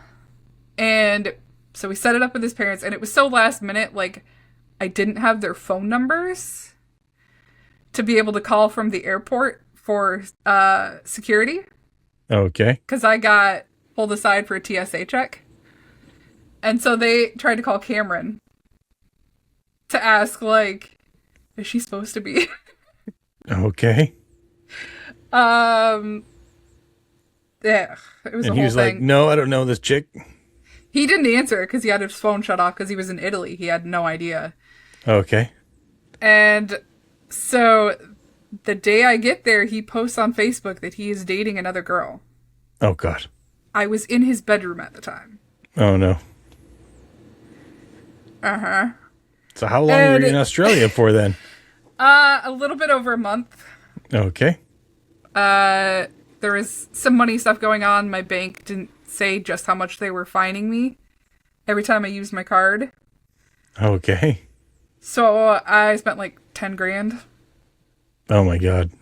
In like a month. It was a little bit over a month. And I was there over the holidays, and like I bought stuff around the house. It was crazy. There was a lot of people in that house. Were you staying with his parents then? Yeah. His parents actually kicked him out of his bedroom and out to the camper with his girlfriend. Oh my God. Yeah. What happened? Like, why did he not know that you were coming to see him at all, or? He had zero idea. It was a surprise between me and his parents to surprise him. And how did you get in contact with his parents? I had their emails and stuff, and we were just talking behind the scenes. And how long were you talking to them for? Like, how long were you kind of online dating this guy? On and off for several years. It was from a website I used to help run called vampireforum.net. Oh, okay. And we were friends on there for years and kind of dated on and off. And then we were openly dating just because of the distance. And I said, basically, you know, if you find somebody there, just tell me. Like, I'm okay with that. I just need to know that there's somebody else so that I'm not, like, focused on you when I could be out doing my own thing. And how long ago was this? You were like 18, is that what you said? 18, 19, yeah. Wow. I was a dumb teenager. Yeah. Very dumb. Brain was not done forming. I'm surprised his parents didn't, like, say, whoa, wait a minute. Well, they knew me for so long. And like, towards the end, there was some fallout because of my PTSD. We didn't leave on the best of terms, but I'm still in contact with his, at the time, younger brother's girlfriend, who was also living there. It was crazy. And her daughter actually has the same birthday as me. Weird. Little Miss Indy Rose, yeah. She actually just turned 13. It's her birthday in Australia right now, which is insane. That's crazy. So I still keep in touch with some people, and I still have friends from, like, the poker night that I went to that I almost won because I had no idea if I was bluffing or not. Because I didn't know how to play. I got towards the finals. That's funny. So then you came back to the States at, like, Yep. about a month later? Yep. That's insane. And while I was there, I pick up people's accents of people that I'm around, or, like, inflections they do unintentionally. Yeah. And so while I was there, people didn't believe that I was from the U.S. I kept having to pull out my passport and my ID everywhere because nobody believed me. You're like, crikey, mate. Trust me, I'm a Yank. No, but it's just like, I don't know. Apparently it was good while I was there. I can't do it anymore, but Yeah. if I'm around enough Australians, I'd probably pick it back up. So did you go to university or anything, or college, or? No, I've done classes online, and I still read vociferously. Yeah. Not so much this year, but I usually read, or so far this year at least, I usually read 112 books a year. What kind of books? Mostly like horror, I assume? Actually not a lot of horror anymore. Oh, wow. It's a lot of history. A lot of history. Some science. I do some kind of thrillery books, which right before all the Epstein stuff came out, I was reading books about an island with very Epstein type stuff going on. So that was kind of weird seeing that come out. But it was just like, this looks a little familiar. Well, it's crazy to me that how many people didn't believe that stuff was going on. Oh, yeah. Like, I mean, yes, that's been it's going on since the beginning of time. Yeah. Yeah. The old cartoons showing we're going to take these kids to the island. Like, people have known about this. I mean, there's not just one island. There's not just one definitely. Epstein. There's It's still people doing that thing out there, guys. Just so you know. definitely. It's not all just all of a sudden gone. It's just he was like one of the highest profile ones because he was like probably a fall guy. Yeah. They always need a fall guy. Bribing celebrities, right? Yeah. Yeah, exactly. Yep. It's out there. There's bad people everywhere. It's crazy to me how much books are making a comeback. They seem to be trending. Like, do you know Ryan Trahan, YouTuber? I've heard the name. I don't think I've watched him. His wife, I think her name's Haley.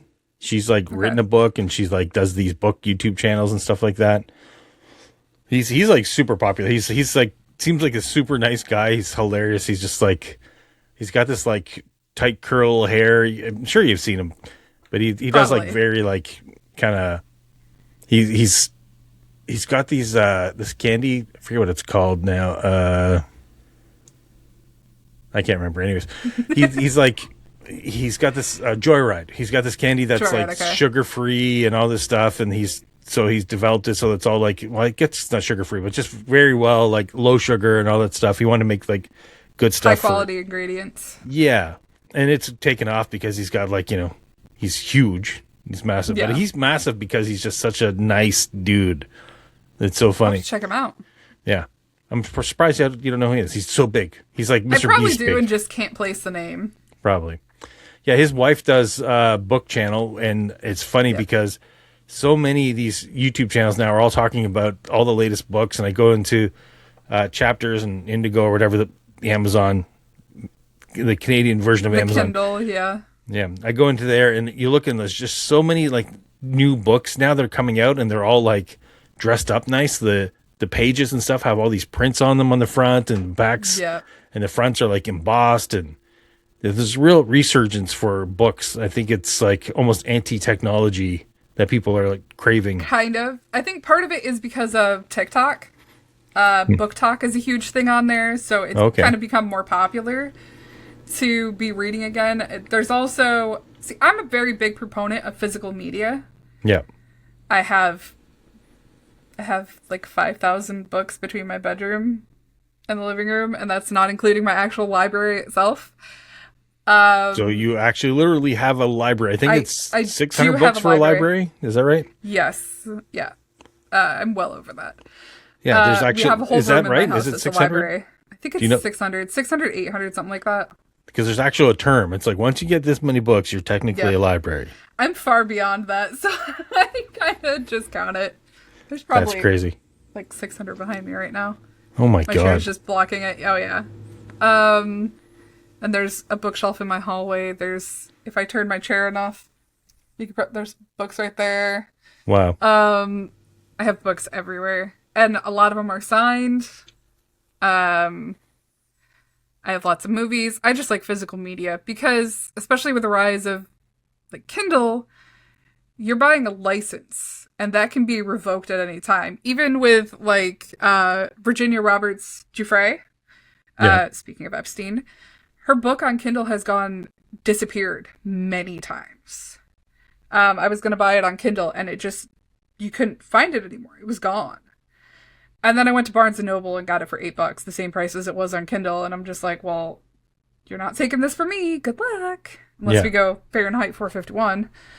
And then I'm still gonna stash books. Fuck all y'all. I've never seen that. Is that Well, like... it's a book and a movie. Okay. They burned books and Oh, controlled okay. what information was out there. It's Kind of pretty like good. You know what you're 1984 about. style. Yeah, well, yeah. Yeah. Yeah, no, I've Combined never the two seen in it. my head. I've read them both at the same time, like one after the other, so I think they're smushed together in my brain. Oh, okay. Yeah, no, I didn't. I know what you're talking about, but I've never read those either. I've heard of them, obviously. I think you'd like them. Yeah. Yeah.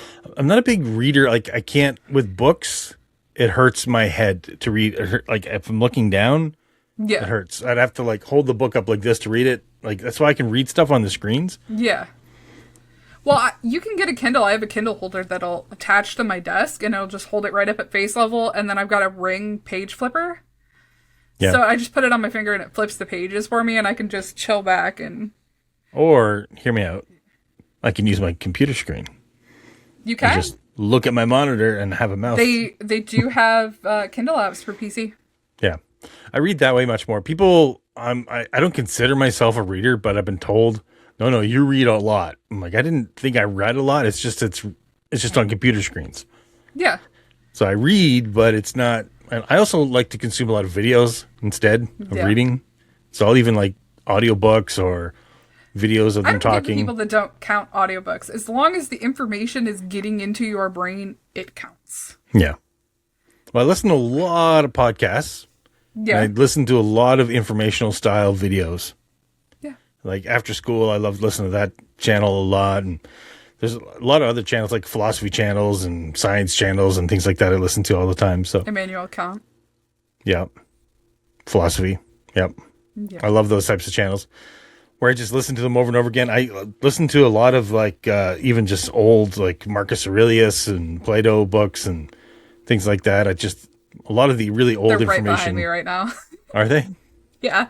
The complete works of Marcus Aurelius is directly behind my chair on top. Meditations. Yeah, it's crazy to me. The one thing I really like about that book is was supposed to be like not for everybody, right? It wasn't for anybody. It was just his diary, basically. Yeah. And it was like, this is the stuff that as the emperor, I want to tell myself.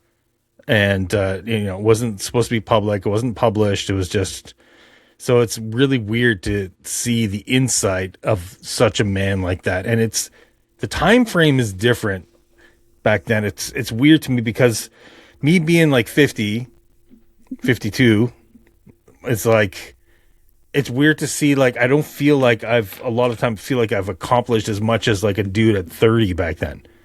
Yeah. You have like a Marcus Aurelius who's leading the world and he's like had this entirely incredible life. It's just time seems to be moving like different at this point in our history. I'm sure he probably felt like he hadn't done much back then. Maybe. I think that's a common thought for most people is because I'm sure he had people in his time that were that he looked up to, and he thought he hadn't done as much as the people before him. I think that's always existed in some form or another. Well, he would have told himself to shut up. Probably. He'd been like, stop worrying. You're stupid. Don't be stupid. Everybody has those thoughts, though, whether they want to think them or not. Yeah. Yeah, he's like, that meditations is definitely, like, even all the Stoics books like that to me has just been, it's been a lot, very helpful, but it's only helpful for me in the moment. It's hard to keep that in your brain as you're going through everyday life, you know? Oh, yeah. Especially with all the pure amounts of information beaming into our brains constantly, and short form media, and nothing sticks into one spot. Yeah. Yeah, the information overload is definitely massive right now. Oh, yeah, for sure. And it's hard to, like, hear any signal, like they say, signal through the noise, right? Like, it's hard to actually figure out what's going on in this world when there's just so much coming at you all the time. Oh, yeah. Which I think is intended, both for, like, the powers that be don't want us to know everything that's going on. We're not meant to know everything that's going on. Like, could you imagine the brain power it would take to know everything going on all around the world at once? And there's also the drain of... That's where we're at, though, right? That we're like... Yeah. We're supposed to be worried about, 50 people. We're supposed to be worried about our little village and supposed to know only, direct influence of people who are around you. And then, maybe read a newspaper, maybe get the town village, the town gossip, not to know what, 3, 6, 9 billion people are all up to. Yeah. And all these countries and the wars, and it's just crazy, all the stuff you have to know just to feel like you're fitting in these days, or to figure out what's going on in the world. You have to figure out the entire geopolitical system. It's overwhelming. It's very overwhelming. And then just seeing just the pain. That's hard. Nobody's meant to deal with that much war and death and... Yeah. But hurricanes and floods and murders and we're aware of it so much more now. It's really like, I think it's stressful as a human being to have to freaking process all of that all the time instead of like trying to live your life on a much smaller scale, which I think we need to get back to, but I don't know how you do that. I think it's just going to get worse. Turn into a Luddite. Yeah. That seems to be healthier. I kind of have lately. I've had to disconnect a little, especially with the Epstein stuff a little bit. I've kind of had to cut back because I do have CPTSD, and that was messing with my head quite a lot. Yeah. And seeing a lot of that stuff, and like Larry Nassar, and I have family members that were victims of Larry Nassar, and I don't know who that is. The gymnast doctor. Okay. He's like an Epstein type dude. Yeah, he was touching girls that were in sports and colleges and gymnasts and dancers, and one of my cousins was one of his victims. Extremely close by. And I've told you before, but I do have people in my local area who have done stuff and are still on the streets. Yeah. I'm muzzling myself for my own safety because I talk too much. Yeah. But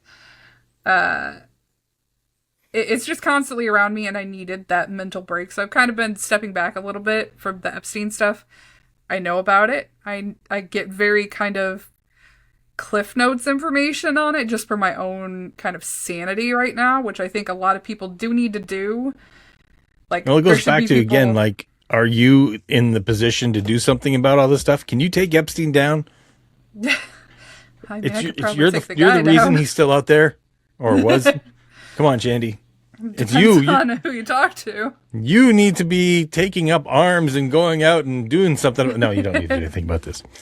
This is the thing, like, it's one of the big things I've, been trying to struggle with is try to worry about the things you can actually do something about and let everything else go. Well, there's also the trying to figure out what you can do stuff about, because you don't want to be like in World War II, go back to like the people that lived next to the concentration camps would say they didn't know what's going on because they'd stick their heads in the sand saying, well, what can I do? Yeah. Well, you can get the word about out and pass it on and, not let it be hidden. That's something we can do, but there's the bystander effect to it. Yeah. You always think somebody else is going to be the person to call 911. No, you need to take that step yourself, because everybody else could just be standing there thinking somebody else is going to do it. And that's partially how some of these guys get away with it, is everybody else thinks it's going to be somebody else to do it. Sometimes you do have to stick your nose in where it doesn't belong and get stuff moving. And it's hard figuring out where that line is, even in your local community and your friends, your family, your, local government. And they call that like goes. Bystander syndrome or something like that. Bystander effect, yeah. The bystander effect. Like where I almost hit the lady that was walking down the road. Nobody else called. They even told me when I called 911. She was walking down the middle of the road for a good long way and I almost hit her. And there was like 4 or 5 cars that swerved around her that I thought they were just swerving around a pothole.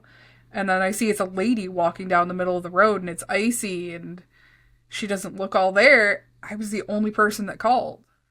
That's crazy. And she kept walking down the road. Like, I don't live in a very big town, and there was a dude lying on the sidewalk, and I'm like, what was like an old dude, and his grocery bag or whatever was on the ground spread out, so it wasn't just like some dude sleeping on the ground. Yeah, like the dude had obviously fallen, and I called, and they're like, yeah, we didn't know about it, and they sent the ambulance, and as I was driving by, the ambulance is right there picking him up and stuff like that really quickly. So it's just crazy. People would just like walk by him, not think about anything, and yeah. They have that thought that somebody else will do it, and I don't want to take my time out if somebody's already done it. Yeah. Or they don't want to get involved, I guess. And yeah. Especially because some people can be litigious. Like, there was the one person that wanted to die, and somebody did CPR on them and brought them back, and so they sued the person that did CPR on them or something like that. And it's crazy. That's not even something you should think about. Like, there's protections for that. Like... Yeah. I mean, Canada isn't as quite litigious as the U.S., so we don't go through that a bit. But even still, like, there was laws about even being a lifeguard. I was a lifeguard when I was a kid, and they're like, yeah, even if you know CPR and you know this stuff and you don't do something about it, you can get in trouble. Yeah. If you don't know, have the ability to help, do it. Yeah. And if you, another aspect of it too, like if you see someone drowning and you call and just get some help, that's fine. But if you actually go and try to rescue them and you fail, then you can be in major trouble too. Yeah. Which is weird. Like, if you're just trying to help, like, why do we got to be all angry at people trying to help? Like, I don't get it. I don't get it either. I saw some girl. Had my dad get mad at me once. There was a woman that her car had stopped running, and they had the hood up, and they couldn't figure it out. And I had my Halo bolt. And I knew how to jump it, and my dad was like yelling at me because I jumped out of the car with a Halo bolt to jump it, and he's like, "It's a setup. They're trying to rob you. It's a little old lady." Yeah. And he's like, "Somebody else will help them. You don't have to help them." And well, that can be a legitimate fear, right? Like, so even if it's a little old lady, there could be like some thugs waiting, and it's a setup. Yeah. They use kids. They use like. True. So I get it. I get it. You know. Well, he'll do that for anything. Like. Yeah. If you help anybody else, he's like, just stay out of it. No, I'm not staying out of it. If I'm going to go down helping a little old lady, I'm going to go down helping a little old lady. Like, that's me. Also, if somebody wants to try and kidnap my fat ass, good luck. Have fun picking me up. I'm sitting down. I'm fatter in person. You knock them out. Oh, yeah. Well, I did that to my anesthesiologist when I was a kid. Have I told you that story? No. What happened? I was having tonsils and adenoid surgery, and my mom tried to warn them that I was needle phobic. and they didn't listen. And she said, you should gas her first before you put the IV in because she will try and swing. And I had an orderly and nurses on each arm and a leg, and I still got my arm out and knocked out the anesthesiologist. I think I was like 8. Oh my God. And yeah. You knocked them out at 8 years old? He knocked me out. Wow. My mom was on top of me too. So I had 5 people trying to hold me down while he was trying to get the IV in me. So yeah, don't mess with Shandee. I have my moments. I knocked somebody out when I was like 8 years old. I thought I killed him. Oh my gosh. There was this like kid that I was going to Catholic school, so I would live like over here, and then he was going to public school, and he lived by the public schools by my house. So every day we would cross, and all the kids, I think my foster brother was like trying to encourage it too, that we were going to fight every day. So almost every single day I got in a fight with this kid. And then one day I swang and knocked him out, and his head cracked off of the pavement. And I was like, oh crap, I think I killed him. And then it was all that day, all that night. The only thing I could think was my dad is going to kill me because I killed a kid. I thought my life was over. And Logic. it's so weird. I legitimately thought that I was going to die. I thought someone was going to kill me because I killed this kid. And it wasn't until the next day when I was walking to school and I saw him again that I was relaxed. I was like, oh my God. I don't think he had a black eye. I don't even remember. I just remember seeing him and thinking, oh my God, he's alive. Thank God. And that's all I remember. I got in a lot of On fights. you after that? Oh, yeah. Yeah. Okay. Yeah. I got in a lot of fights at school. Almost every day. Like being a boy growing up in the 70s was like, yeah. Playground was fight. Every recess was like, I got in fights. Every recess. I miss elementary school when we could clothesline people we didn't like. You remember Red Rover? Yeah. Yeah. Yeah. Oh, I had fun aiming for people I didn't like. And dodgeball. Mm-hmm. I don't think they do that much stuff anymore. They're not as physical these days. I can hear you. You said dodgeball, and I can still hear the sound of the rubber ball. Yeah. Just in my head, that sound. Yeah. Just ingrained. It's amazing what I can remember, because I can remember a lot of the fights when I was a little kid. I remember this fight with this kid named David when I was like 6 or 7. And I remember I was fighting him, and then his friend came over and pushed me down. So I was on the ground, and then he jumped on my back, but I was lying face down. And he was punching me in the back of the head, and I was making fun of him, saying, your punches don't do anything. They're like raindrops. And then I started singing, raindrops keep falling on my head, while he was punching me in the back of the head. And I was just like sitting here like this with my feet kicking up behind me. Raindrops keep falling on my head. And so he finally got up and stopped. That's probably the best trash talk I've ever heard. It was like so young at the time. It was crazy. That's great. I kind of love that. I got into several fights. A couple I got suspended for. There was one at the football field. This older kid, Carrie, was trying to lock my cousin, Holly, into the... I don't even know if she remembers this or knows that's why they were doing this. But they were planning on assaulting her in the bathroom under the bleachers, the boys' bathroom. And they were holding the door shut, and she was screaming. And I could tell by her scream, like, that it was her in there. I was just walking past. And I beat this guy's ass, and he started walking away after I, like, got her out and told her to run off. And the guy started walking away because I'm a girl. What the fuck am I going to do? I yanked him by the back of his hoodie, spun his ass around, and he like slid across the gravel because I knocked his ass right off his feet by grabbing his hood. And his eyes were huge like saucers. And then you rescued her? Oh, yeah. She got... I don't think she actually knows like what they were planning to do, but it was very clear to me. Yeah. What they were planning, and... But she was just kind of yelling to get out. But did she realize that you're the one who saved her? Oh yeah, she knew because I was yelling at her to get the fuck out of there. Because there was a bunch of guys there, and they were all, I think they were seniors, and I was in 8th or 9th grade. No, okay. At the time, just like, and I was leg pressing 300 by then, or 350. My God. Yeah. So. Did you do any sports or anything like that? So I did in elementary and middle school. I did softball, volleyball, gymnastics. They liked me in gymnastics, but I also hurt myself a lot because they didn't believe at that age that I was going to do the stuff I did. And then when I was old enough to finally join a competitive team locally, they'd sold off all the equipment. Oh, jeez. But I would regularly, like, for vault, because I had such strong legs and I was fat, I could vault off the vault board, and we were just supposed to be doing a practice, so they didn't put the mat down. So I went ass over tea kettle over the vault. We were just supposed to be going up on our knees. But because of my weight, I bounced right off and went over and smashed my head into the metal underneath. Oh, jeez. Yeah. That's not good. Yeah. So I didn't do too much gymnastics after that. I did gymnastics when I was a little kid and then got kicked out for being bratty. You just bratty? talking. Yep. I remember I got kicked out. The thing that did it was the lady said, if you do this, I guarantee you'll be good. I'm like, what do you mean by guarantee? She was like, what? I'm like, well, on TV, a guarantee means this. Do you mean you actually guarantee that, like, I will be better? She's like, get out. And that was it. I was done. It was just being a little smart. Well, it was a chain of events of smartassdom. It was a lot of smartass. Yeah. Okay. So I was in gymnastics for, like, I don't know, maybe a couple weeks. That was about it.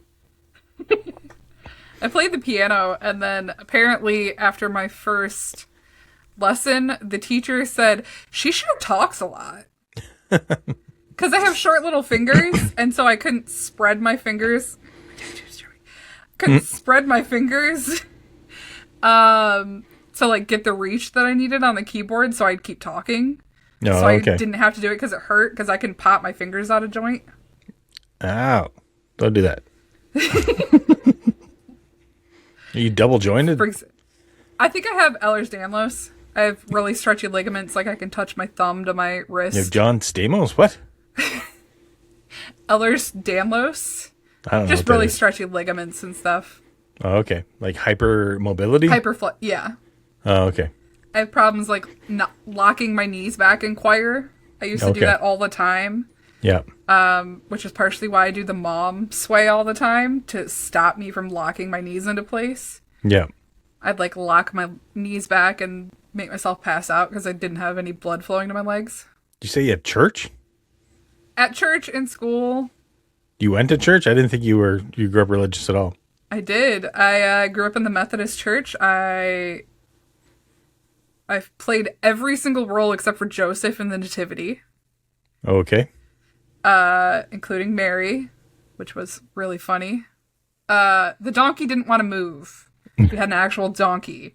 And I was holding the baby, and my mom said, just slap its ass. Oh my God. In the middle of the Nativity when it was dead silent because the donkey didn't want to move, and I died. She yelled that? She yelled that because the donkey didn't want to move. She's like, just slap its ass. Slap the ass of the ass. Yep. That's crazy. I was also baby Jesus as a baby. Wow. Really? Yeah, I was baby Jesus. I didn't take you as a churchgoer. When I was young, yeah. Yeah. Yeah, Methodist. My mom was liturgist most weeks, and I'd help her recite, the Bible verses when she was up there.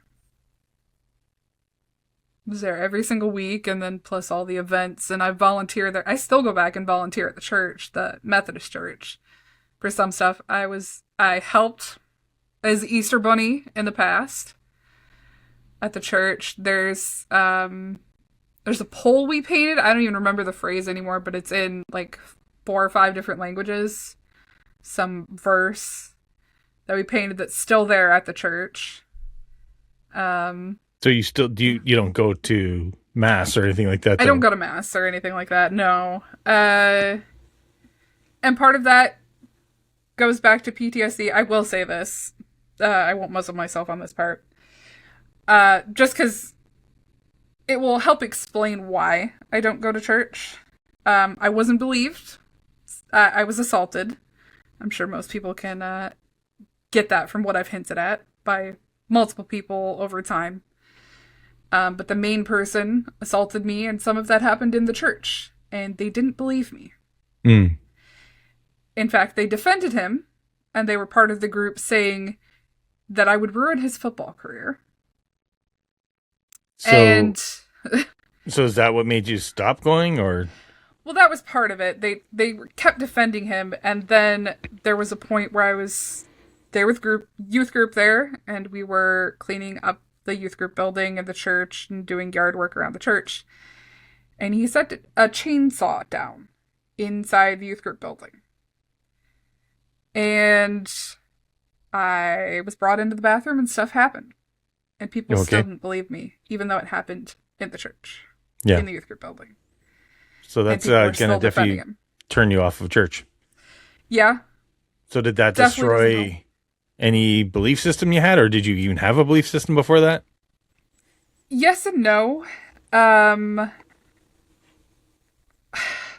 So I don't believe that God or whatever is out there is sitting there watching us like a person with a magnifying glass, watching ants, watching every single thing we do, deciding whether we're good and bad. The differences in the Bibles and the versions over time and how they've been changed to victors and translations have completely changed from what they meant. Books taken out and hidden or completely changed the meaning. Like, there's parts in the Bible where it says we can't wear mixed fabrics. That's as much as a sin as, having sex before marriage or eating certain kinds of meats or crustaceans. There's all these things that have changed over time, and I don't know what is. What is real, what's been changed, what's been translated wrong. I think there's something out there that's bigger than us. I have to believe there's something more than us is the highest form of intelligence out there, whether that's aliens or we're just repeating cycles and we are the aliens or we are the gods or whatever that may be. I sure as hell hope we're not the highest form of intelligence. Have to hope. Jesus. But what that is exactly, I don't know. But I think the Bible is good stories, good morality, for the most part.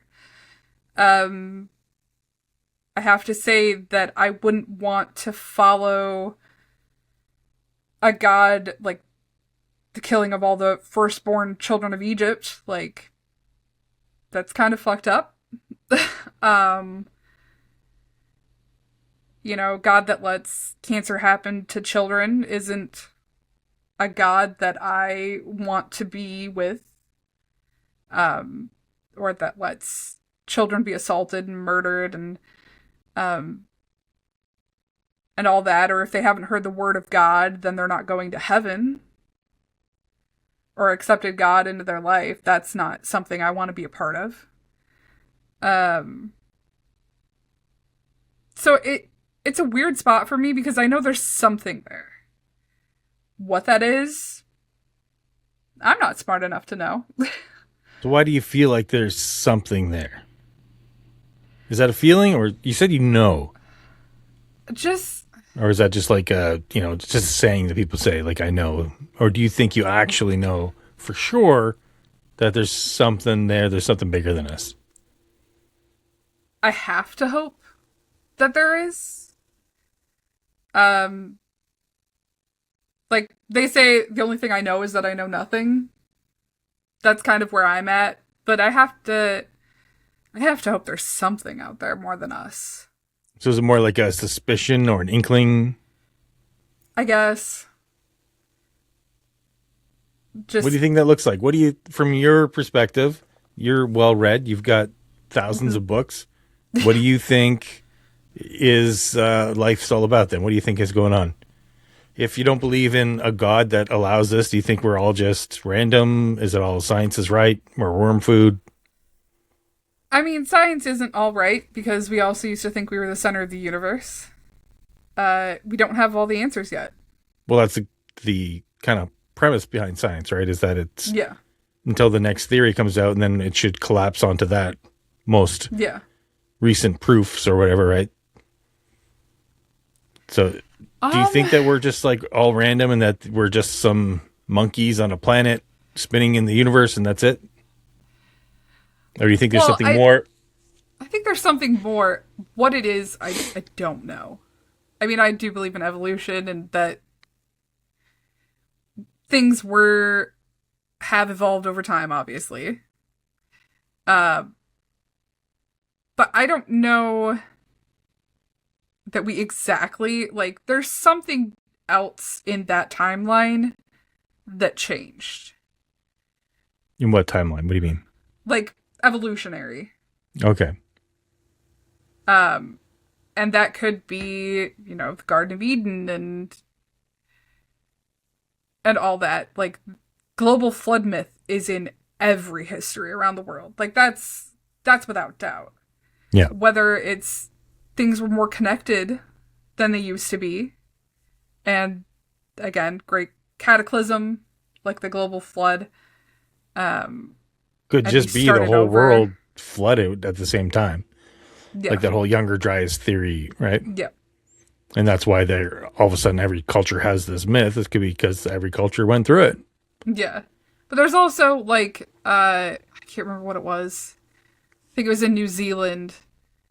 There's words that are exactly the same in English as they are in the traditional language there that have just transcended, like, centuries and separation and shouldn't have been the same words. I don't know. There's something going on there. And I really just don't think I'm smart enough to know that. Yeah. Me either. I mean, for me. Not that I don't think you're smart enough. I don't think I'm smart enough. Smart. You are smart. Holy shit. I don't think so. You are. I'm a dummy about a lot of stuff. Puzzles, maybe. Hey, now. So it's you one think of the that things I'm good at. You just think that it's like, there's something going on, but you're not quite sure what it is. And yeah, that's interesting. So you don't really have any like concrete kind of actual like thinking. Do you believe in anything supernatural at all? Do you believe in ghosts? I do believe in ghosts. I do believe in spooks. I do believe in spooks. That You believe like what do you think ghosts? What are ghosts then? So I think most ghosts are either time slips or kind of like memories, like high volatile memories stored on a tape, like the energy that's put out during very volatile moments like war and death and murder and stuff like that. Like, I do think that kind of leaves an imprint on places. But there's also things where, like, somebody will see, like, for instance, in our family around the farm, there's apparently been a man in red plaid that's been seen by multiple people, and I had no idea about this. And maybe 10 years or so ago, it was storming. My dad sleeps in the living room on a mattress on the floor in the winter because he doesn't want to heat his room because he's weird. And it was storming, and I went out to just like mention, it was the middle of the night, and it was extremely crazy, just nonstop flashing lightning. And it was just like fireworks almost. It was flashing so much. And I went out to say something to my dad. And we have a conservatory, a plant room, like a all-season sunroom. And he was next to that. And between the flashes, I was walking out and I saw a man in plaid. And my dad used to wear plaid all the time, red plaid specifically. And I just thought it was my dad because who the fuck else is going to be in our house in the middle of the night? So I was walking towards them and they were just ignoring me talking to them. So you didn't know about the stories before this? Zero idea, which this freaked my dad out after I told him what I saw.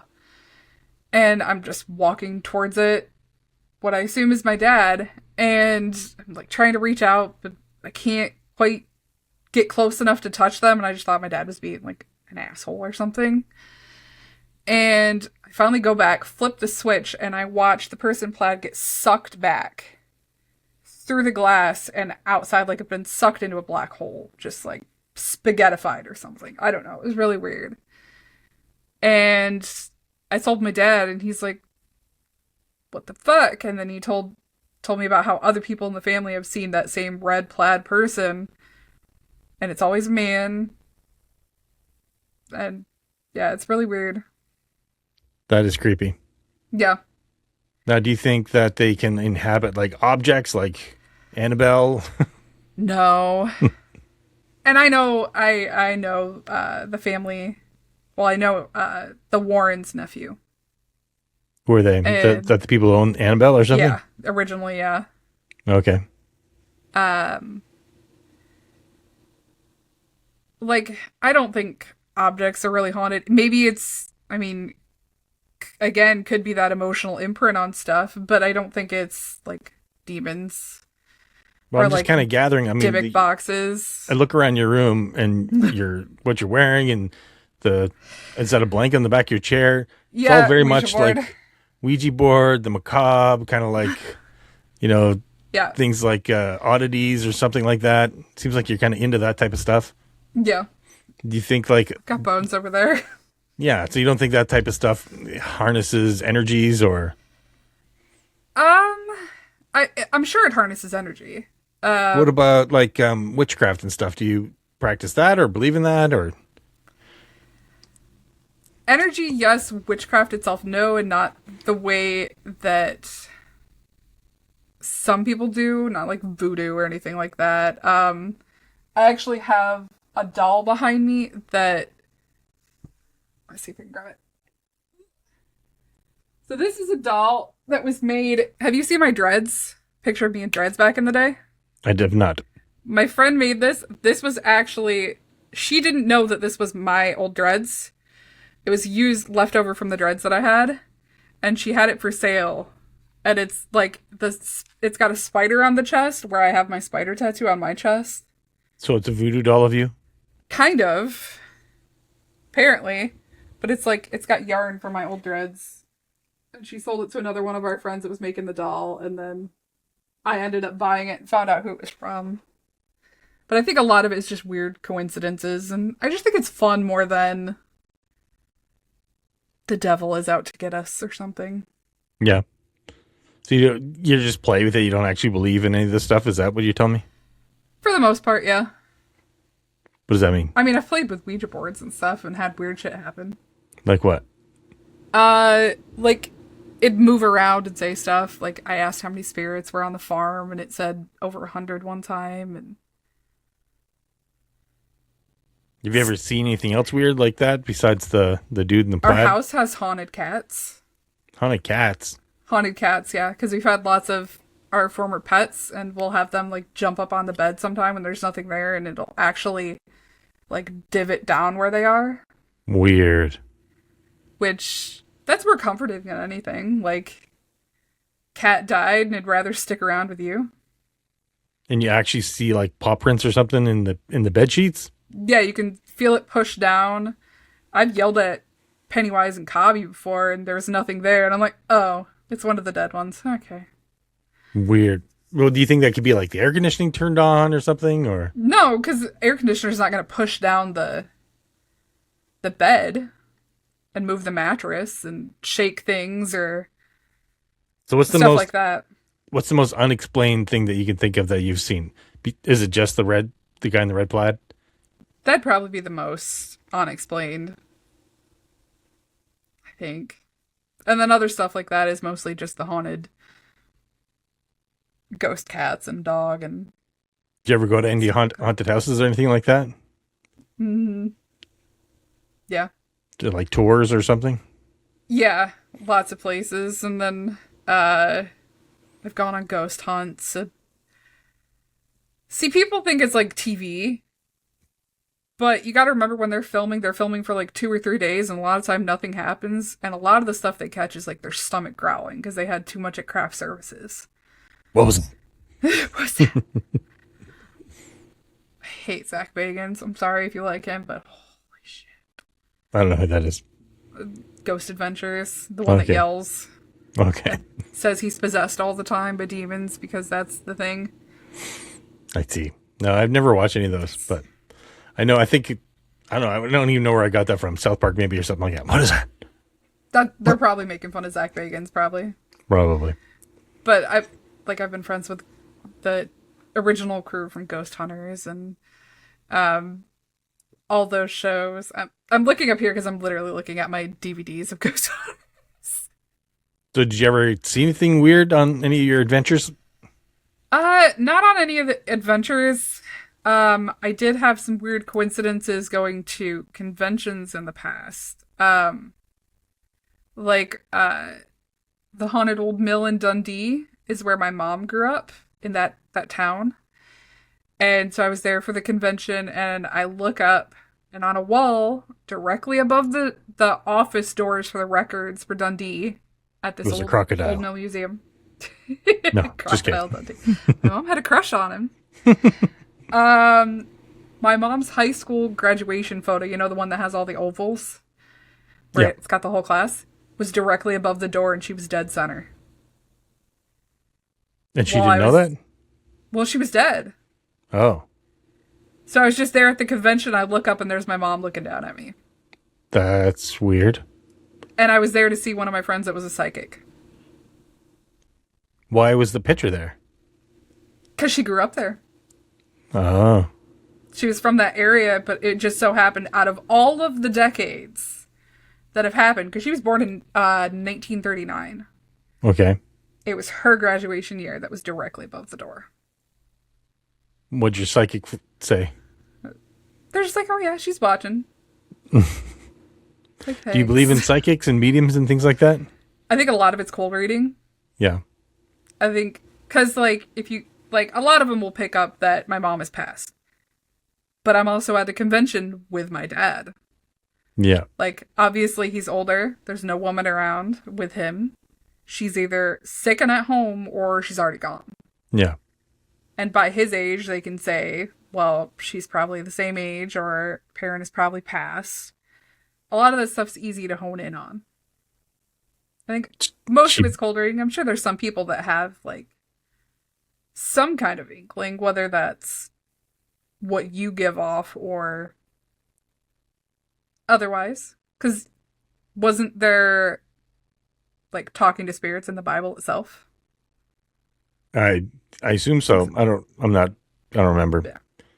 But I think that there's definitely more than what meets the eye going on. So I don't discount it completely.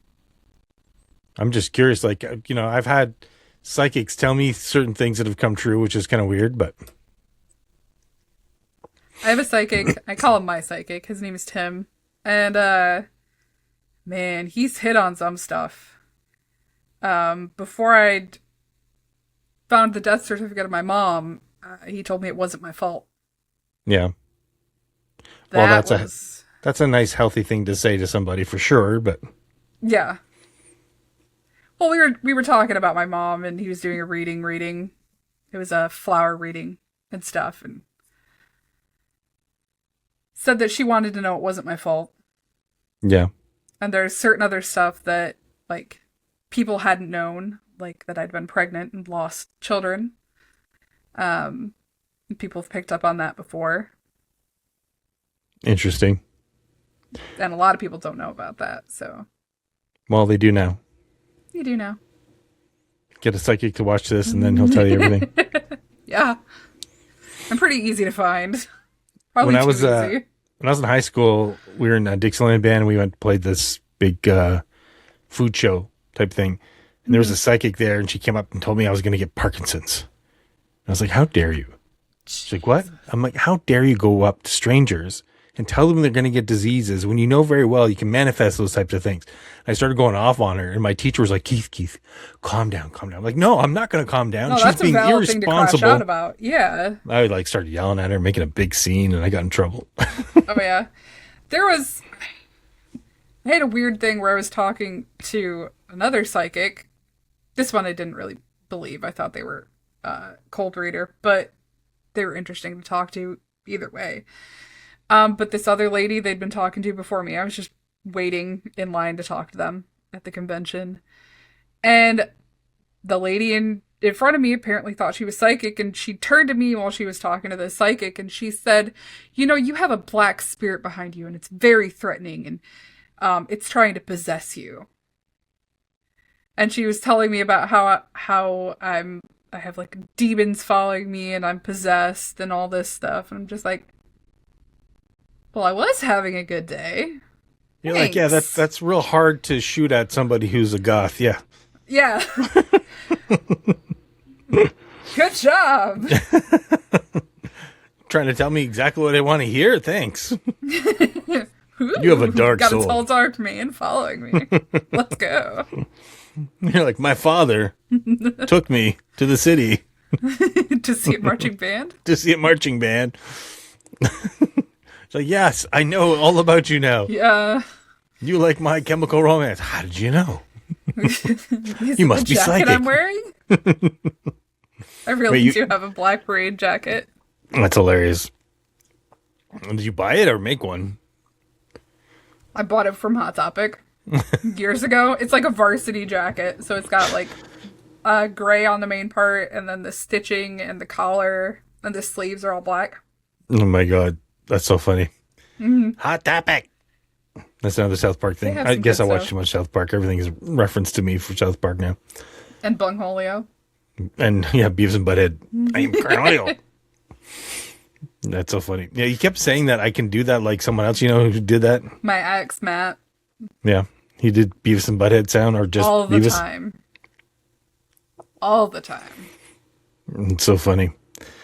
Yeah, I remember watching that like on TV as it was happening all the time back in the day. I'd come home after the bar and watch MTV. And I didn't have a lot of that stuff growing up. We didn't have cable or satellite, so that's partially why I've missed out on so many movies that you want me to watch. Yeah. Is we didn't have cable or satellite. If I wanted something, I had to pay for it, which is probably why I'm so into physical media, because if I wanted something, I had to buy it. Yep. Well, that's what we used to do. We used to buy our favorite movies. Man, I've got boxes of DVDs and stuff, and now everything's just on demand, and you just stream it. Yep. You don't own anything anymore. Which sucks, which is why I still buy physical media. Yeah. Even if I'm watching the digital version of it, if I like it, I will buy the physical copy, because I don't know if you've seen on like Disney Plus and stuff like that, they've changed the versions of the movies and the edits. They'll take out stuff that isn't appropriate for today's day and age to make themselves look better, but that's not the original version. I think it should be left as it was originally so people can see how things were, not try and make things so rose-colored. Yeah. Well, that's probably the biggest supernatural, quote-unquote, thing that I've ever witnessed is the freaking Mandela crap. Yes. That, to me, is like... Fruit of the Loom. It's the Pikachu one that really... Like, Fruit of the Loom, too. The like, tail. Yeah. Did we ever talk Pikachu about... was right behind me. Did we ever talk about my Mandela Effect stuff on stream? Some of them, but not all of them. Let's hear more. Well, back in the day, when it was happening, I was streaming. It was probably like 2014, I think-ish. And people were telling me about this. I'm like... I remember... It was really weird because Katie Lynn Forever was on my stream, and she was telling me about this Mandela Effect stuff, and I was like, no, it's like this. She's like, Payne, you already went through this before. I'm like, what are you talking about? She was like, we already discussed the Mandela Effect before. I'm like, I don't remember ever discussing it with you. She's like, no, we just did, and you said this and that and that, and she was like telling me everything, which my memory sometimes being ADHD is like, you know, fallible. Like sometimes I don't remember conversations, or I just have a weird sense of time. But the thing was, a couple of things really stood out to me. There's a lot of other ones like spelling mistakes and things like that with Mandela that I'm not a good speller. I don't know.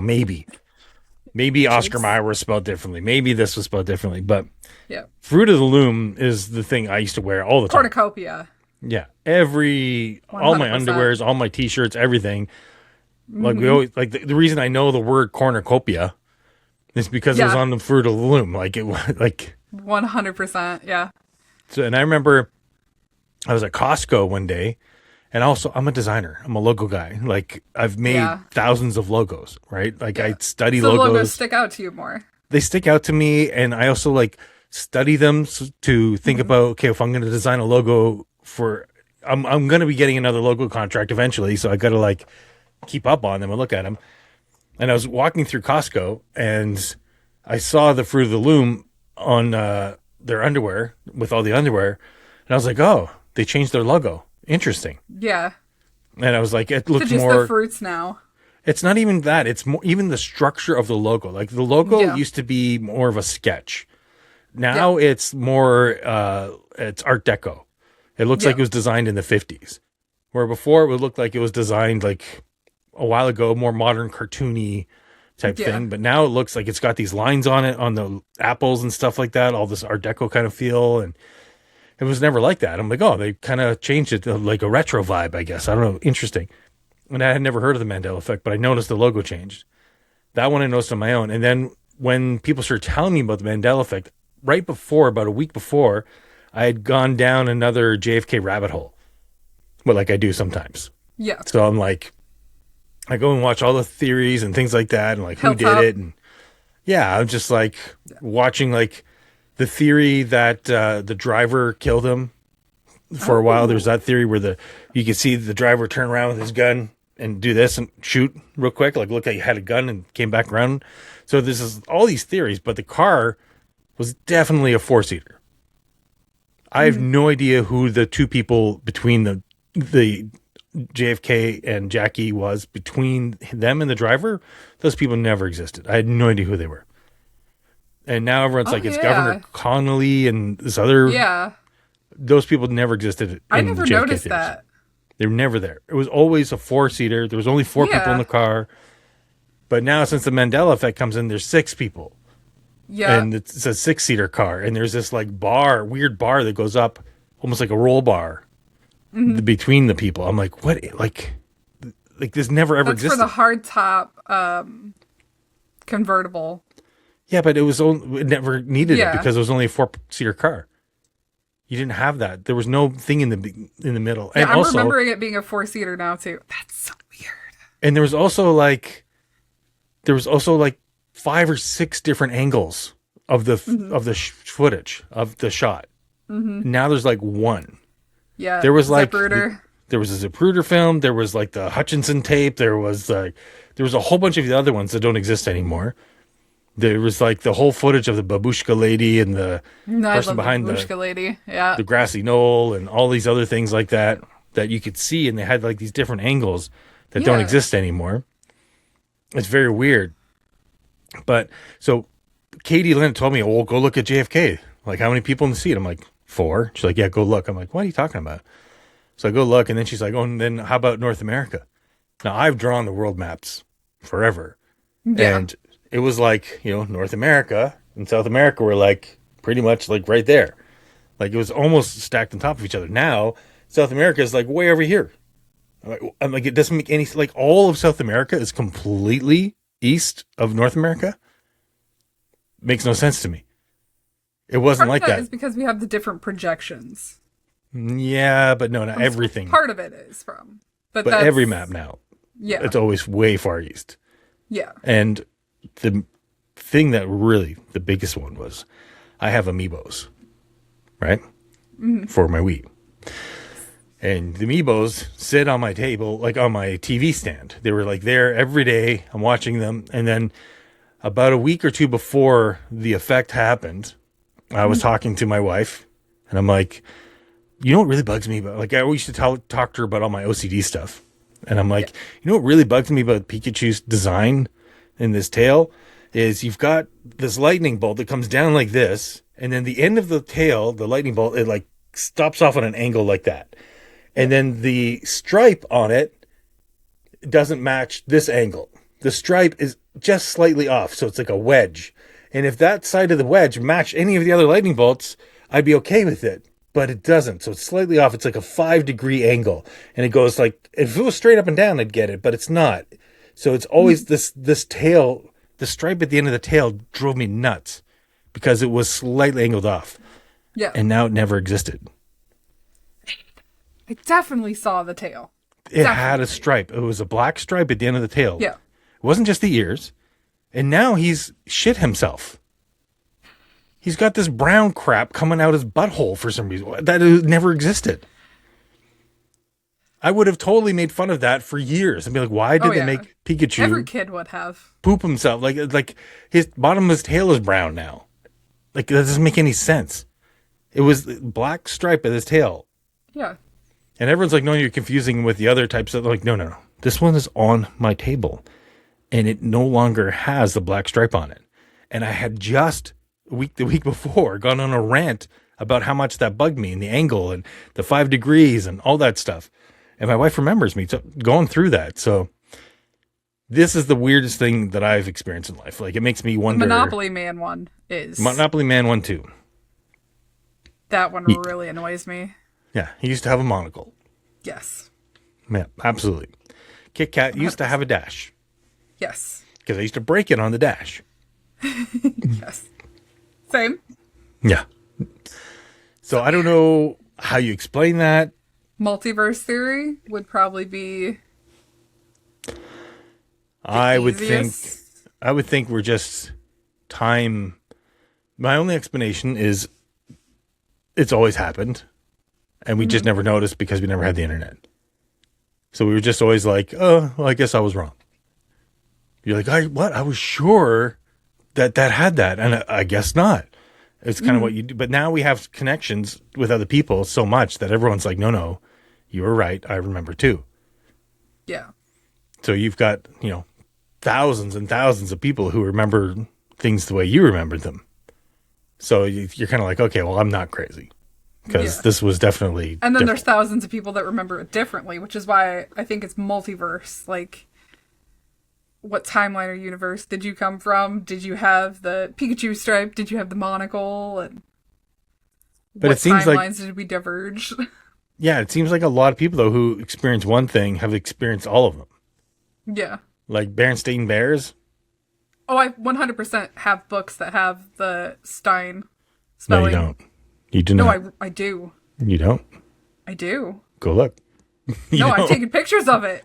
Have you? I don't know. Yeah, since then. Because you don't. It's all stained now.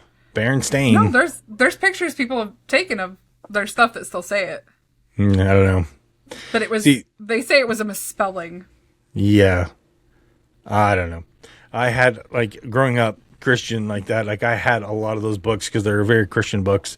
Mm-hmm. It was always Berenstein. It was not Berenstain. It was very weird. So, I don't know. Oh, yeah. We had a lot of those because my mom was a teacher. Yeah. A lot of Jan Brett. What's that? Author. The author's kids author. Yeah. Okay. Yeah. So I don't know. That's definitely the weirdest thing I've experienced. Yeah. That seems to be a pretty common weird experience that everybody has. The only thing I can think is like the theories of time are off. Maybe it's, there was no past. Maybe there was no future. Maybe there's only now. Maybe that's right. Time is now. Yeah. Maybe it's always now. Who knows? Maybe that's the explanation. Could be. I don't know. That's above my mental capacity to try and figure out. Add that to Glover's conjecture. Did you ever figure out, or did you ever experience anything else like that? Like kind of weird, any other weird paranormal experiences you can't explain? Yes. Or like and what? It is on video. Annie Perrin from the Perrin family. One of the series of like Annabelle with the Warrens. She was at Michigan Paranormal Convention up in the Sioux again. And she believes she can call down aliens. Are these like orbs again? Kind of. So this I saw with my physical eyes. Like I do have video of it where you can see there's like a light reflection, but what I saw with my physical eyes. It was really fucking weird.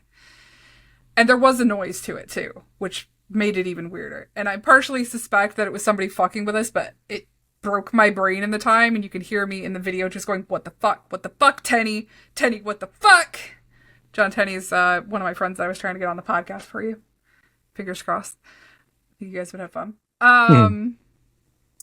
But she's like, she sings and calls down these aliens, and a lot of people see really weird stuff. And so she'd do it like every Friday night at the same time, and she'd sing down the aliens. And so I went out there with my dad. A lot of time I just go and lay in the grass and just like stargaze because it's fun. Like, bunch of people outside looking at the stars. Hell yeah, let's go. Yeah. And so I was staying in this group, and it's on video. We were looking up at the sky. She's calling down the aliens, doing her thing, and just this greenish, bright, clear, brightest light I've ever seen. It wasn't a shooting star. It went down and back up, which wouldn't be a shooting star. It's not going to go back up. It would, like, the trajectory wouldn't make sense for that. Just defied physics. And it was so fast. And it made this, like, whooshing noise. Like, we could hear it. And it was, like, that sound you can feel. Mm-hmm. Infrasound. Yeah. You could feel it. And it happened while she was calling aliens. And I have no idea what the hell it was. It wasn't, the lights of the parking lot reflecting off cameras, because you can see that, and that was there the whole time. But you could see this light just shoot past. And we could see it with our physical eyes. Like, it wasn't some light reflection. And part of my brain is trying to rationalize its sense and be like, no, somebody just let off a firework from the distance, or like a bottle rocket, and they're fucking with you, and it just didn't light up in time, or like something to try and make it rational other than Annie called down aliens. Something weird happened. So I have a similar story.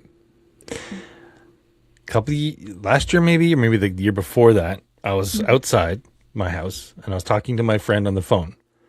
And I was just outside because it's nice out. It's during the day, perfectly blue sky. So I'm like, well, if I'm going to chat with you on my cell phone, I'm going to go stand outside. So I'm talking with my buddy, Mikey, and I'm looking around, and I look up the blue sky. It's pretty. And then I see this green light come down from the sky. And it's just like, shoot, and then stops, and then starts going really slowly. I'm like, Mikey? He's like, yeah. I'm like, I think I'm seeing one of those orb things people talk about. He's like, yeah, probably, dude. I'm like, no. No, for real. Like, there's a green light in the sky right now, and it's perfect. Like, it's like noon. It's like, it's bright, and it's moving slowly, and it's going slowly. And as I'm talking to him, I'm like, it's moving really slowly, man. I don't know what's going on. And then all of a sudden, as it's moving this direction, it goes and takes off 90-degree angle faster than you could see. I'm like, it came down and then moved slowly down. Oh my God. And then went, I was like, and now it just took off. And he's like, okay. I'm like, what the heck was that, man? Also a green light. It was green. And it was like bright green. So weird. Yeah, it's like, it's such an indescribable color. Like, it's not... It was like a Christmas light. It was like a Christmas bulb coming down from the sky. It was just, it was bright. Yeah. And it was like, it wasn't anything up there perfectly during the day. It wasn't like it was like night, so it looked extra bright. No, it was bright. Yeah. And I saw it for like 5 minutes. Yeah. And I saw it for like 5 minutes, and it was just like slowly, it came down really fast, and then slowly, it just like for like at least 2 minutes, just slowly moving, and then boom, took off like just. Oh yeah. Just phew. Yep. I can't explain it. I don't know what it was. I was just out there with him, like what does that? Like, what comes down and then shoots off in a 90 degree? Goes fast. Yeah. That's not how that works. I've had other green lights where I was looking out my bathroom window late at night, and same pulsing green light, but it was going slow. And my dad's like, oh no, that's just, rayon scattering in the atmosphere is why it's flickering. And it's like, no, it went slow and then it went fast, then shot off. That's not just... And mine wasn't flickering or pulsing or anything. Yeah, mine was... The second one was flickering and pulsing, but the first one was completely solid, and it just... Yeah. Jesus. I was like, what is that? It was so strange to me, because I'm just like, I'd never believed in those orb things at all. I'm like, I think I've seen them. I'm like, a lot of times I make it up. I'm like, okay, well, maybe it's a light reflecting off my glasses. If I move real quick, I'll see a streak. But this was like, whoop. I'm like, okay, this is not my glasses, because I'm looking around, talking on the phone.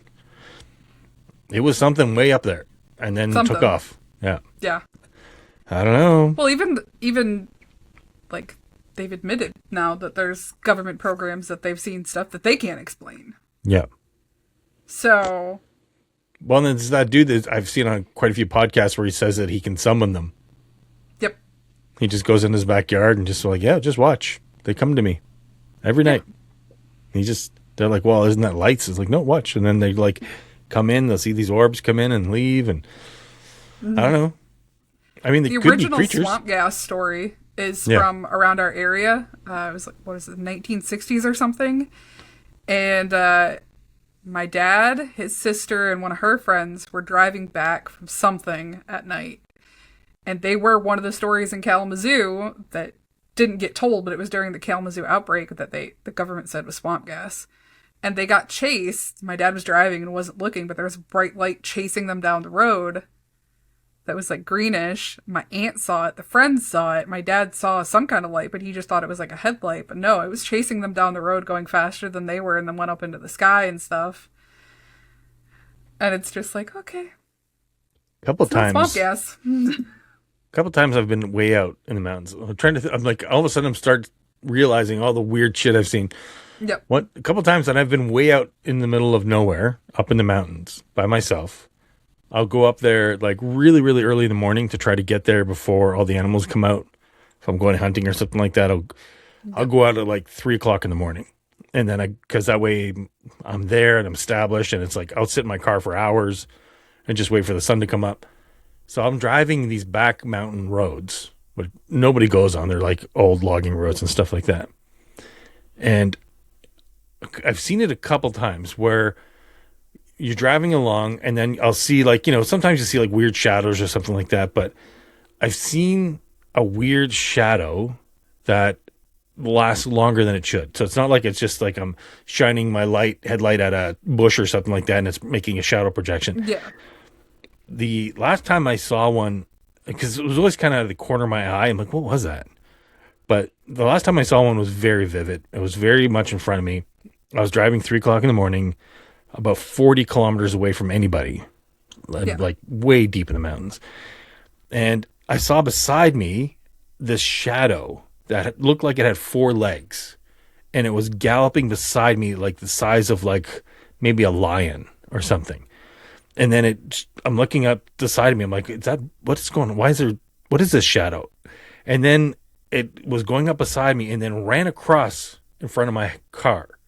Mm-hmm. And it went gallop, gallop, gallop. I'm like, and then it was running along the other side in front of me as fast as I wasn't going that fast. The back roads, probably doing like 30, 40 kilometers an hour. Potholes and stuff. Yeah, just going slow. Yeah. But he's galloping beside me along the tree line.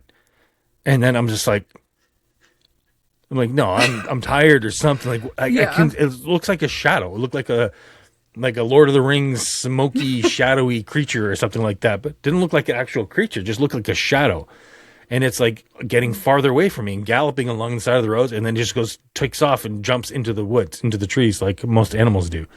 Yeah. So I'm like, what? Like there's these shadow creatures out there or something, man. So that's actually extremely common.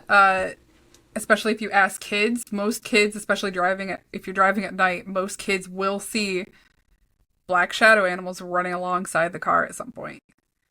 You can ask you probably could ask your girls if they've seen it, and they'll probably have seen it, or maybe they've forgotten about it by now, but most kids, if you ask them, they have seen that at some point, and they'll just follow them, the shadow animals running alongside the vehicles. Well, I'm a fully grown man boy, and I saw You're them. Man boy. Yeah. Oh no, I've seen them too. But that story is extremely common. Lots of people have seen that. It's like a shadow runners. Of a creature. Like it wasn't like a humanoid. Yeah.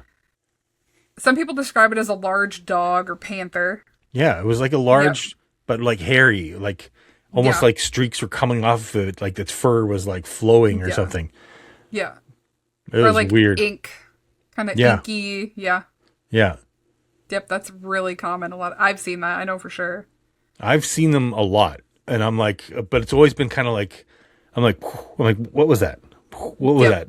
This one was crazy. It was running beside me, ran in front of my lights, and then ran up the side of the road in front of me. And I saw that one for a long time that time. Yeah. It's that's crazy pretty weird. how people have so many, like the strange experiences, so many people have the same ones. Yeah. Could just be a human condition that we were conditioned to see these types of things, but yeah, I don't know. Or like it's ingrained. What's the fear that's ingrained in us for the uncanny valley, that everybody has a fear of something that's not quite human but human? And I just had visions of the AI suggestions for this video. Oh no. The titles. See strange shadow creature, blah blah.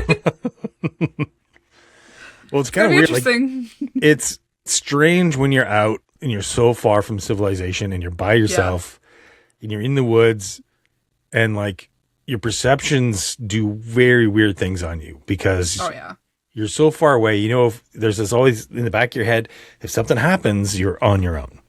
You know, I bring a lot of stuff. I have all my medical gear. I've got a bunch of things like that, but really no one's ever coming. And if they do, it's way too late. It'll be days before they decide to come get you or whatever. And they don't even know where you are. Especially if a moose is on your ass. Yeah. Or the wolves.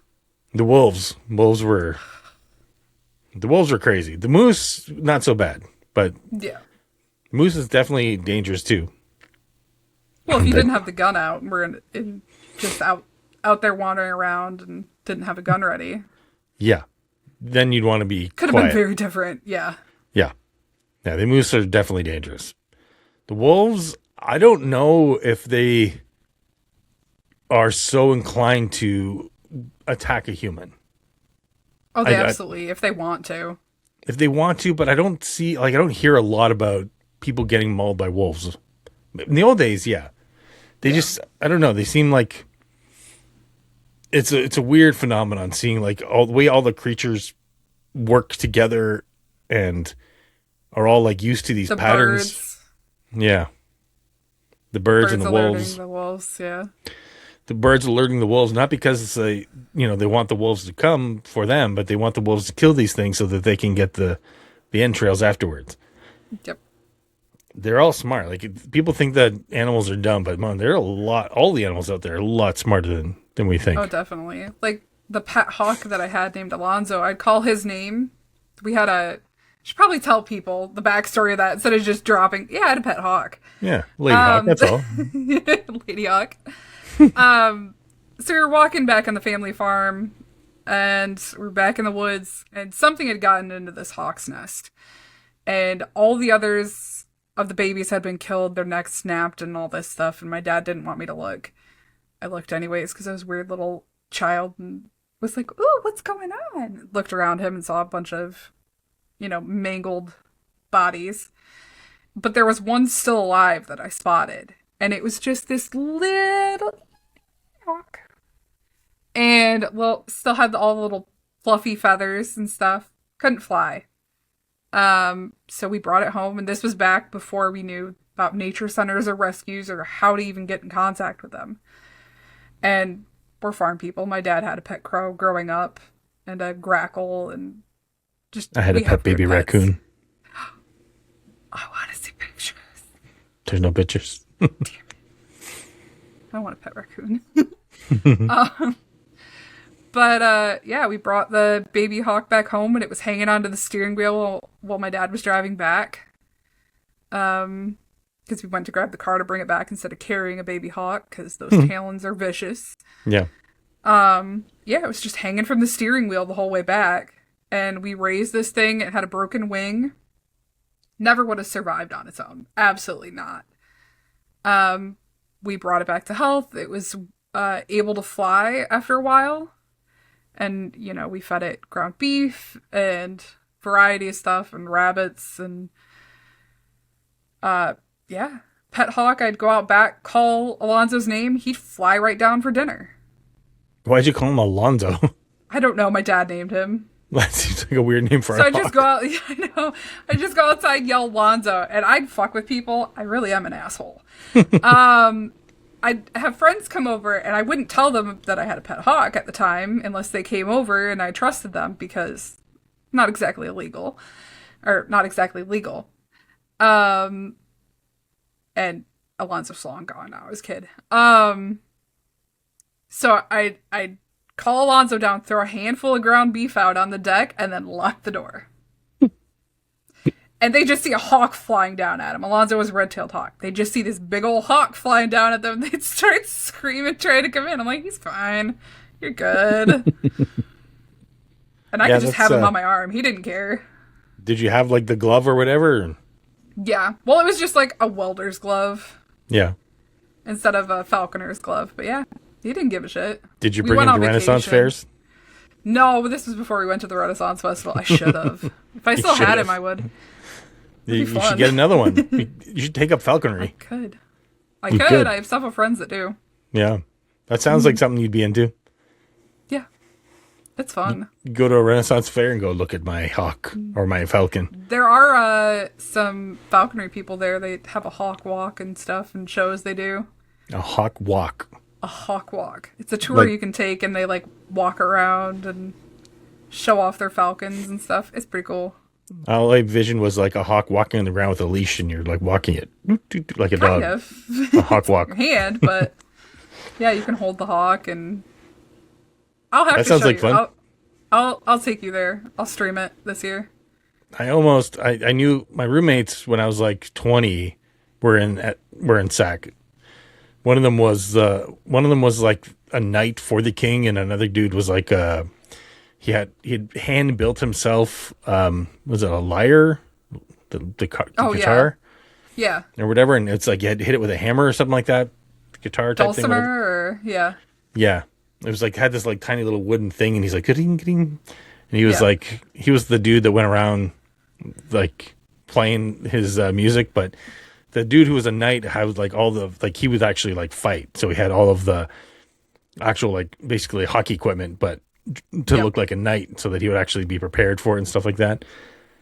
And back then I was so close. I'm like, oh man, that sounds so cool. And I was like, I think only 16 or whatever, living on my own, so I wasn't quite ready. These guys were in university, all doing it.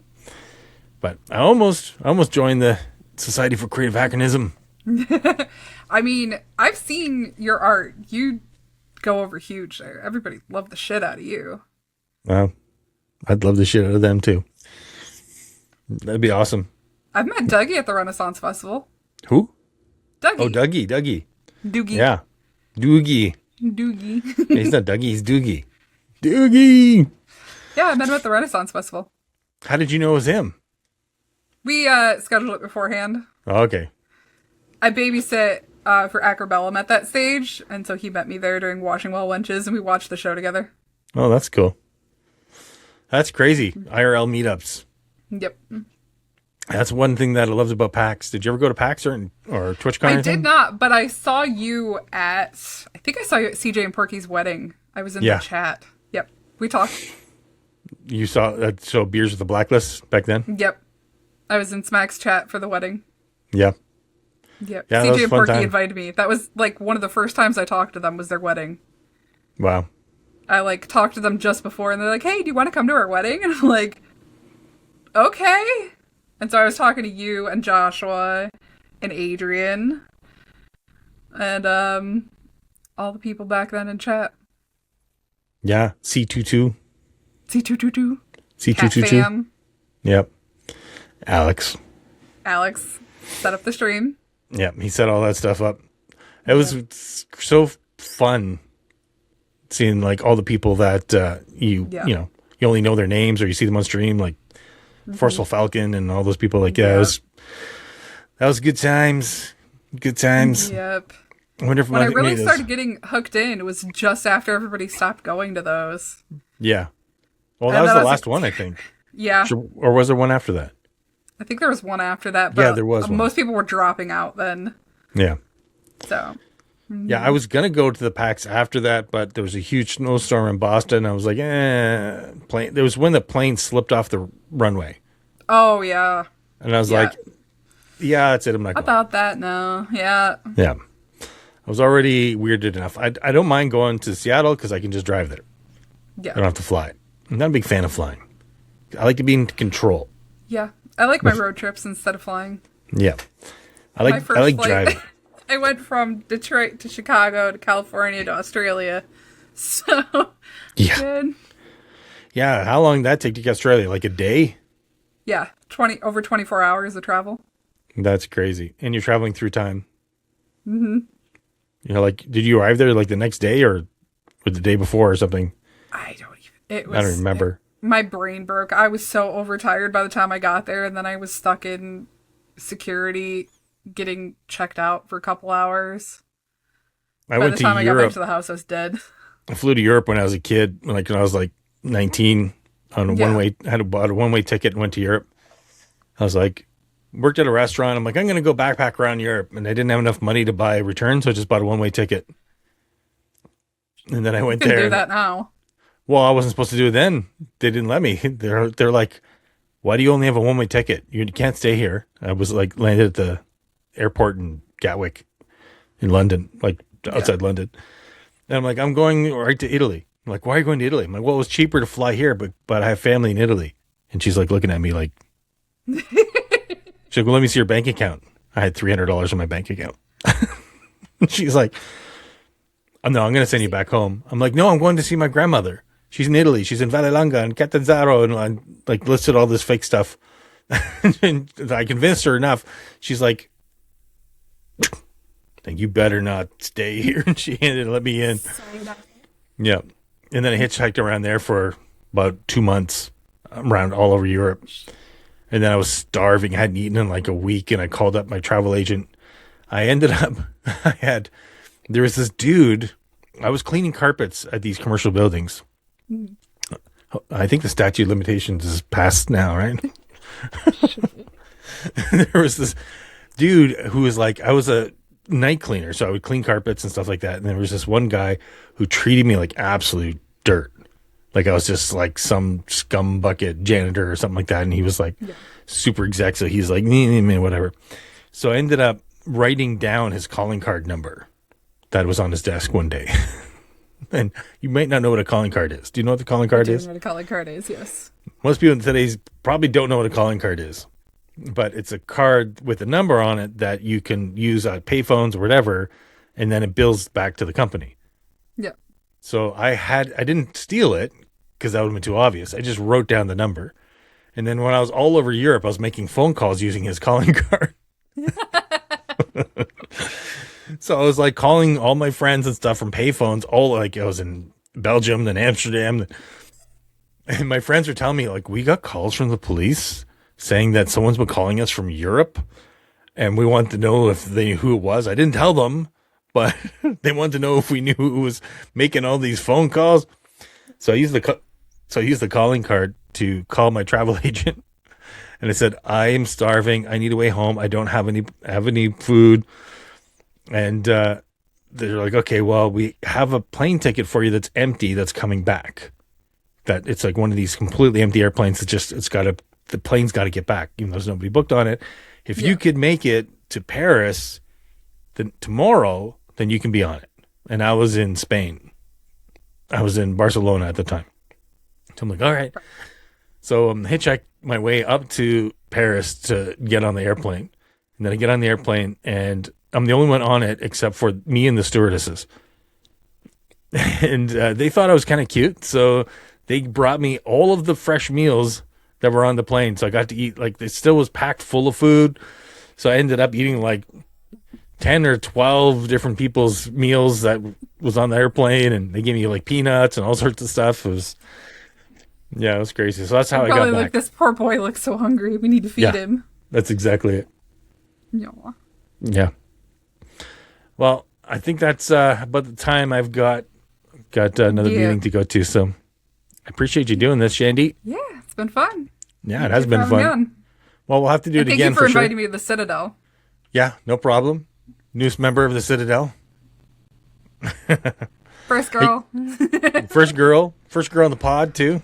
Yes. Yes. Awesome. Well, thank you so much. Yeah, and we'll definitely have you back on too, for sure. Definitely. Talk about Awesome. aliens with Joshua. Yeah. Yeah. We should do some more like fireside chats where we're talking with a bunch of people and have a topic to talk about. Definitely. That'd be That'd fun. be awesome. Thank you so much. We'll see you next time. See ya. Okay. Bye.